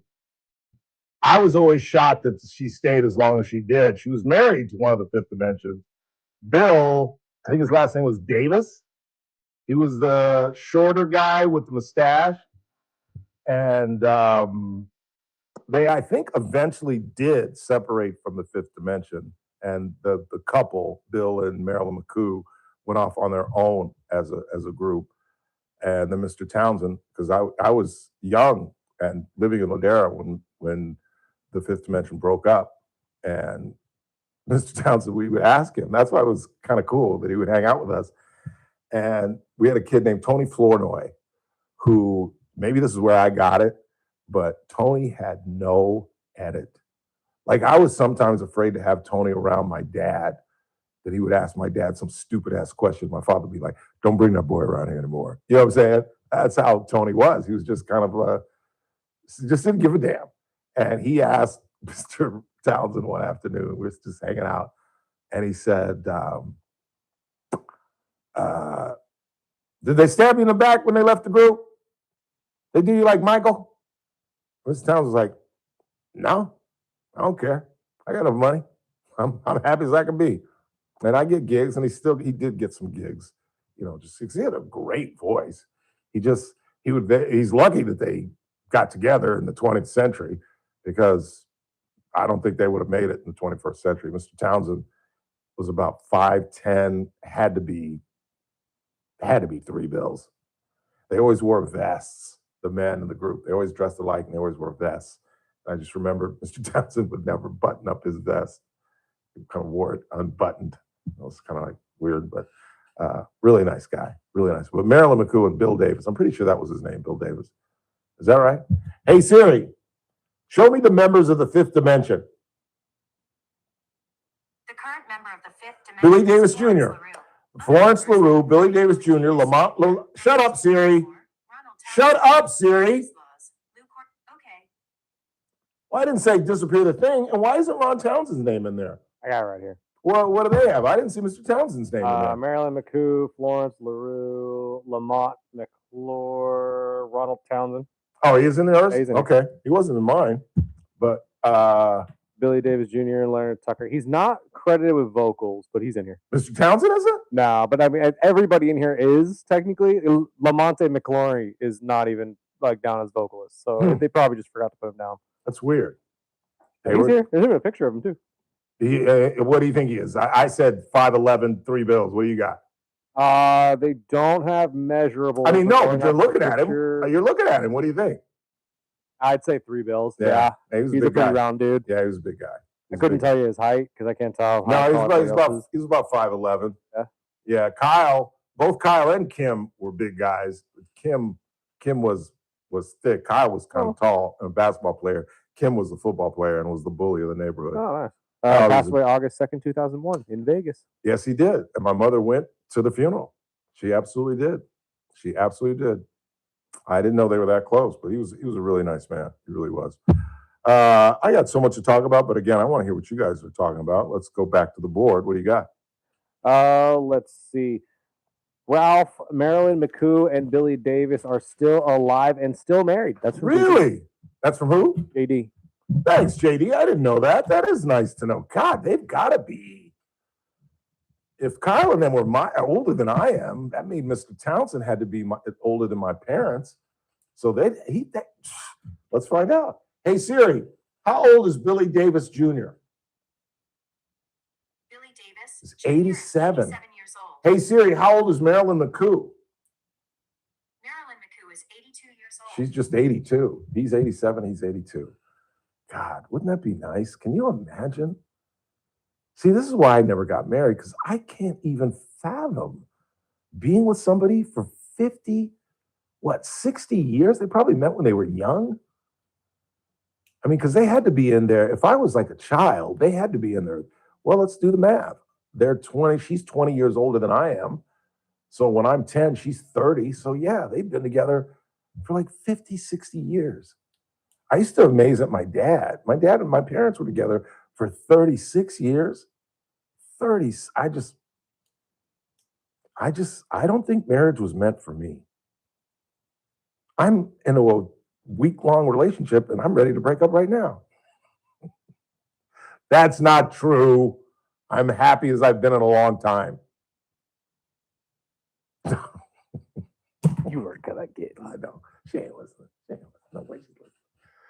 Let's wait. Nope, she's not listening. My phone would have been ringing by now. She's not listening. 842-5376. What else you got? I saw Marilyn McCoo tape an episode of Solid Gold in Culver City in about 1983. Really? That's interesting. I used to work in Culver City. It's right near Ladera, as a matter of fact. I used to work at Coast Media Newspapers, right there around the street, right on the corner from Brotman Hospital in Culver City. And I've told this story not many times, but we had a client, Sagebrush Cantina, which was right up the street from our office in Culver City. I can't remember the street we were located on, but it was a really nice restaurant in Culver City. And either Paramount or Sony is right down the street from where I worked in Culver City. I can't remember which, but whatever company produced Dallas, their studios was right down the street from where we worked. And on more than one occasion, I saw J.R. Ewing, Larry Hagman, and Patrick Duffy? Was that his name? Bobby Ewing? Anyway, y'all know who I'm talking about. J.R. and Bobby Ewing swilling champagne in the back of the Sagebrush Cantina, like on more than one occasion. And then I read later, Patrick Duffy, and I read later that champagne was Larry Hagman's drink of choice, which kind of fortified what they would just sit back there, because we would have we were a weekly newspaper. So we would go on like an hour and a half lunch. And if the truth was known, this is 1990, we'd have a couple margaritas on days, Wednesdays. The paper comes out on a Wednesday, and at a weekly newspaper, there's literally nothing you can do. The day the paper comes out, the president's plane could crash in our parking lot, and we don't go to press for another 6 days. You know what I'm saying? So the day the paper would come out, we'd go have a couple of margaritas for lunch, and Larry Hagman and Patrick Duffy would be sitting in the back of the Sagebrush Cantina just with these really nice champagne glasses that I almost thought they brought. They were so nice. They had like gold trim around them, and they were gargantuan champagne glasses. And they would just be sitting back in the back of the Sagebrush Cantina, laughing and giggling, just the two of them. I just thought that was so cool that they were actual friends. And on the show, they couldn't stand each other. I just thought it was kind of. Anyway, what else you got? Haircut Karen turned down a debate. Wow, when's my next flight? Yeah, that's big. That's big. It's probably the smartest thing she could have done. You think she knows she's on her way out? I don't think so. That's what I was talking about with Zimmer. People like that, they're surrounded by people that love them. And very rarely, as I think we've all learned, when you're in a power position, rarely do people tell you the truth. Rarely do people really look you in the eye and say, yeah, you're screwing up. Yeah, you need to move away from Zach Scrivener. Yes, you need to make no appearance that you're going after Lauren Skidmore because she's on Team Christina Scrivener. Nobody gave her that advice, unfortunately. Somebody should have. Somebody should have just said, even if you're unhappy with the Open Door Network, the smart play would be to wait 6 months and then hire the Bakersfield Recovery Services. But to do this shortly after Lauren Skidmore returns from Sacramento with Christina and Robert Scrivener, the timing, even if it's a legitimate non-renewal of a contract, the appearances, on top of the fact that half of the community wrongfully thinks she did something wrong with Zach, you're shooting yourself in the foot. That's what I understand. It's like, don't you people understand just basic logic and common sense? And don't you understand in politics, and I'm not just talking to Cynthia Zimmer, I'm talking about to most politicians, they just don't understand that appearance is everything. Appearance sometimes, as we all know, particularly with the internet these days, is sometimes greater than reality. Like I said, the classic example is, how many of you truly believe that Cynthia Zimmer had something to do with Zach getting a pass? And I bet there's at least some of you out there that believe that. When in fact, she had nothing to do with it. It is solely on the office of the Attorney General's office. But I think part of the appearance problem with Cynthia was that infamous phone call. And some people think that that was unethical. I thought it was stupid. I don't think it was unethical. Sheriff Donnie Youngblood has come on and exonerated Cynthia Zimmer on this point, saying that A, the call would have eventually come to him anyway. B, he would have sent his deputies up there anyway, had she not called.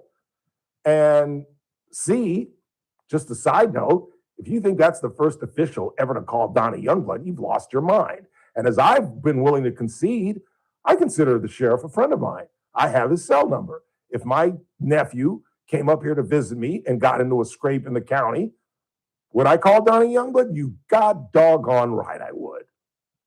And just say, is there anything you can do? And he'd probably say, no, Ralph, your nephew screwed up. There's nothing I can. Okay, good enough. Thank you, Donnie. But you damn right I'd give him a call. Would I do that for Burdick? Hell no. But as I said yesterday, blood is thicker than water. And that's why I'll give Zimmer a pass for acting uncharacteristically, but you still can't do it. Still can't do it. You just can't do it. Just like you can't roll a driver on the 18th hole when you're having a good day and a good round, and you just left it in the bunker on the hole before.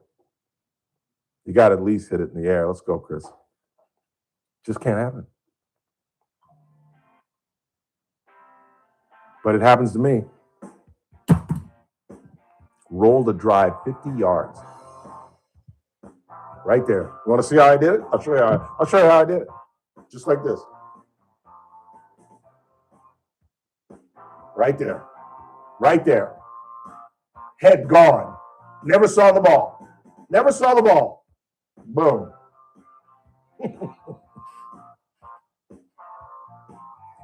Quick timeout. Final break of the night. Keep it locked. Scott Jennings at the top of the hour. I'm going to go home and move my furniture. God, I'm really not looking forward to this. Because I got to take the couch out to the balcony area. I don't know what the hell I'm going to do with my little love seat chair thing. And I got to take the chairs from my dining room table into the bedroom. And I'm not moving the dining room table. But lovely Lydia is coming in to do my floors in the morning. I'm really excited about that. Really excited about that. Final break of the night. You've been listening to the Ralph Bailey Show on News Talk 96.1 and AM 1230, and we stream live at kernradio.com. Kern Radio. New Adaptive. RN. Wednesday edition, Clay and Buck. We will break down the absolute latest on the president's big trip to China. What do we expect? What are the stakes? And what is going to happen? We will try to give you an idea. Plus, the latest on the Strait of Hormuz and Iran and the ongoing battles surrounding the primary. All that and more. We'll break it down for you. Come hang with us on Clay and Buck. News Talk 96.1 and AM 1230. KERN. Because of my error, the Van Alstynes, owner-operators of Adaptive Networks, will join us on Thursday at 3 o'clock. I thought they were still on their whirlwind tour summer vacation, but they have returned. And unfortunately, I booked their spot, so we'll talk with them on Thursday. And I cannot wait to talk with them because, as I've talked about, this Canvas situation with schools is exactly what the Van Alstynes have been warning you about and what I've been warning you about if you're an IT and business owner. And that is the safety and security of your information.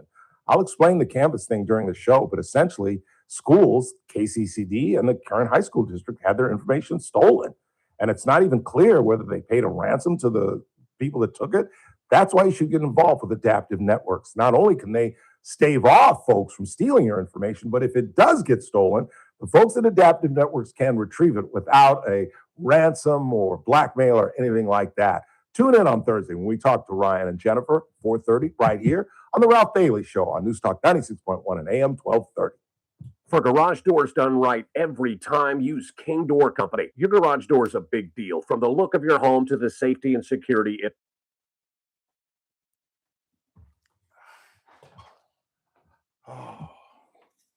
Whenever you're ready. We can hit Sangara after the show. Why? You don't think I can knock it out in one? If you want to do it right now, we can try. I think I can. I like the challenge, at least. Go for it. I haven't even read it. I won't say no. That's right. It's not that difficult, but this lead paragraph is horrible. I know. But we got to work with what we got.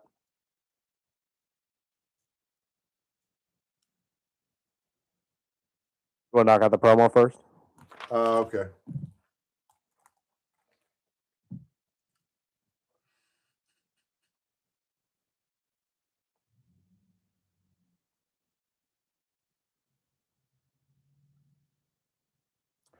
Three, two. So Supervisor Philip Peters, with Leticia Perez absent, would have been the third vote to 3-2.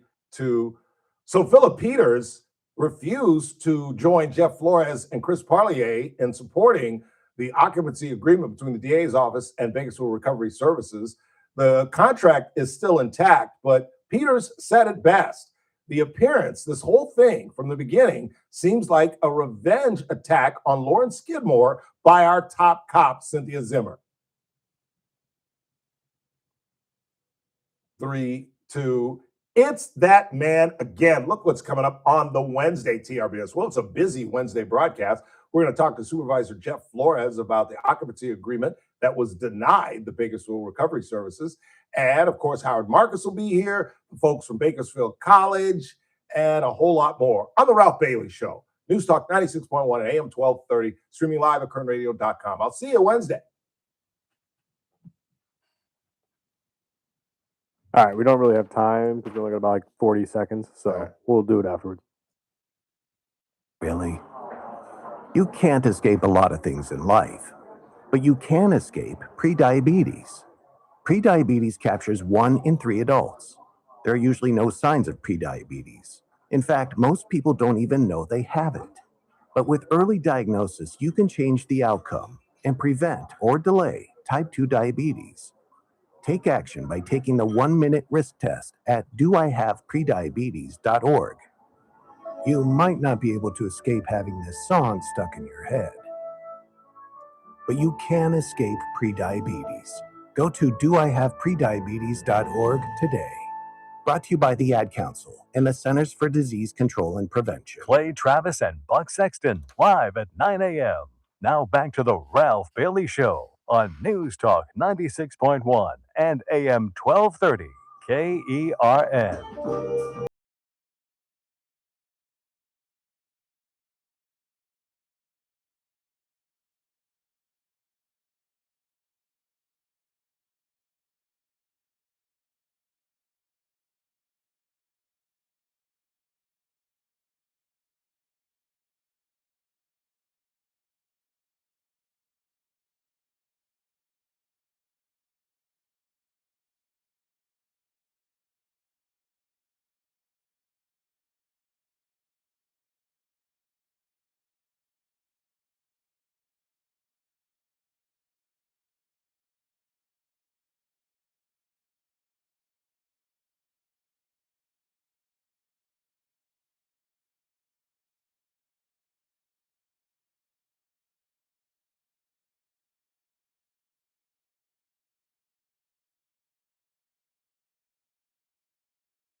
That's a great song.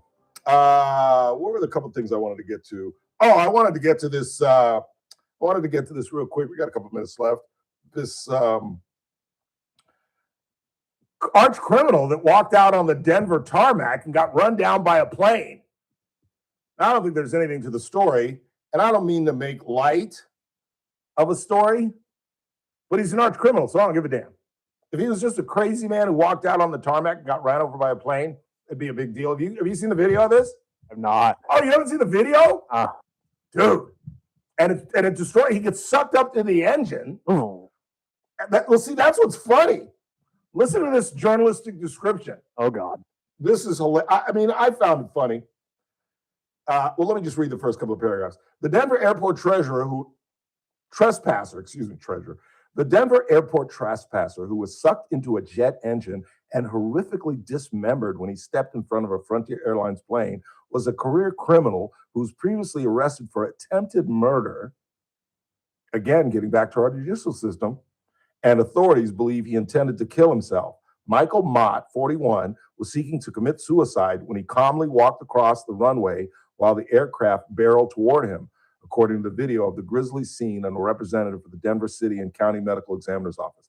Now, this is what I found funny. As a former journalist and a writer, I'm sorry, I found this humor. I literally laughed out loud when I read this. The cause of death was determined to be multiple blunt and sharp force injuries.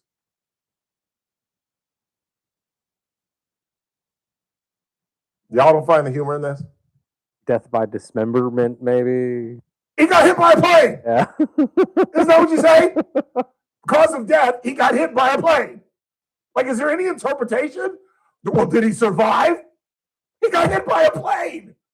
He didn't get hit by a truck. He didn't get hit by a Tesla. He got hit by something that travels at 600 miles an hour. Cause of death was dismembered? You think? I mean, I don't know. If you were sitting in a bar and your cousin walked onto a tarmac and got hit by a plane, would you say, and my cousin died. He was dismembered and cut up in 100 pieces. Oh, you'd say, my cousin got hit by a plane. You might add the fact he also got sucked into the engine. I mean, that's because I didn't know that until I read the story. I saw the video last night and then read the story this morning. I just thought he got run over because there's video of the people in the plane.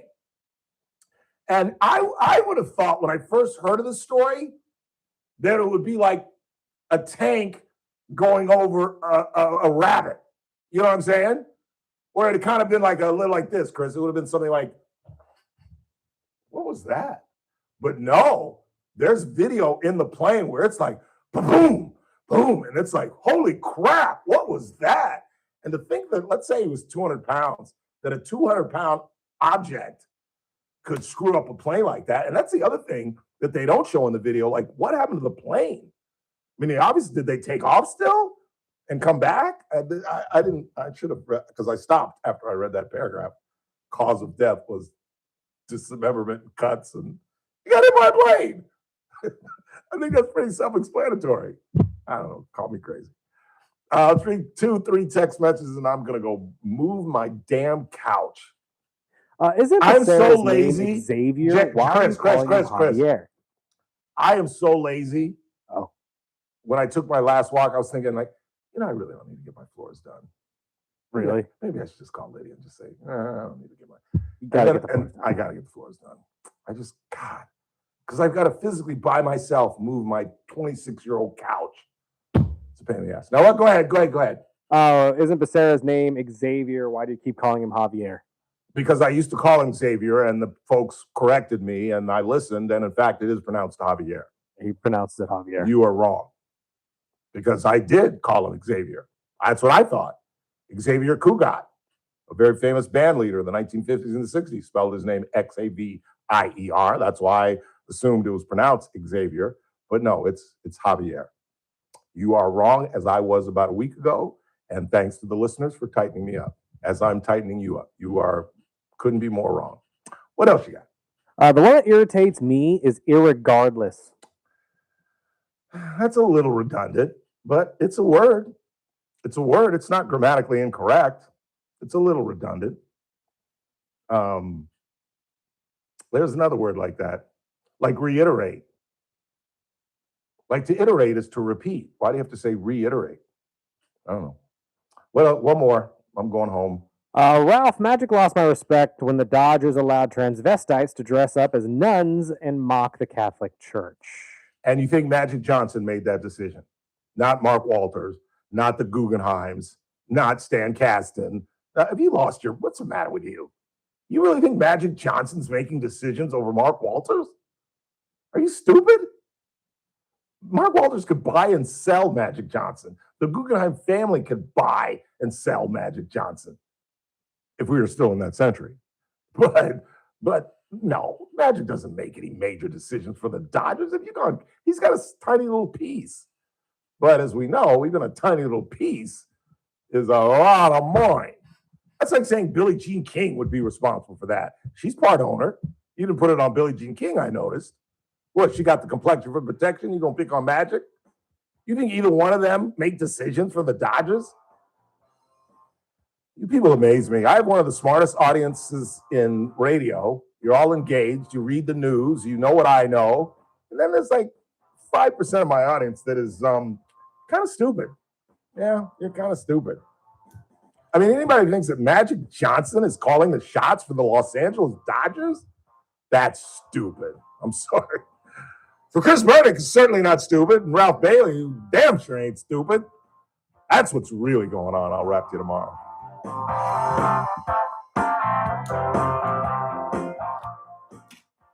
Kern Radio, AM 1230, KERN, 96.1 FM, K241CI Bakersfield, an American General Media station. News this hour from Town Hall. I'm Keith Peters in Washington. Hey everybody, it's that man again, Ralph Bailey. President Trump is on his way to China for a summit with the country's President Xi Jinping. The American Enterprise Institute's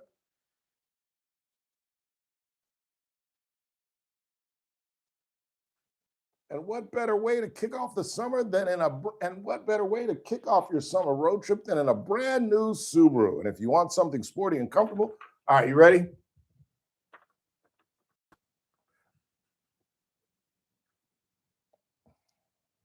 You ready? 3, 2. Hey, it's that man again, Ralph Bailey for Sangera Subaru. And obviously the triple digits are here, and it's time to plan the summer road trip. And what better car to do it in a 3, 2. It's that man again, Ralph Bailey for Sangera Subaru. And summer has fallen, and it's time to plan the summer road trip. And I suggest you do so You do so? This could take a while.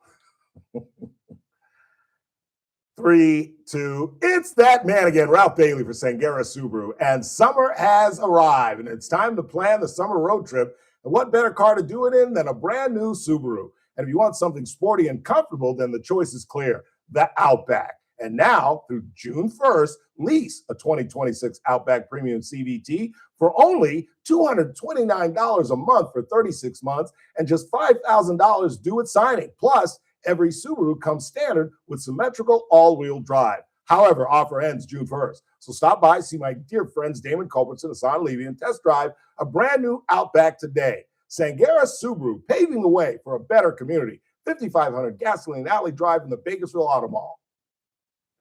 3 take Bailey. What about the time?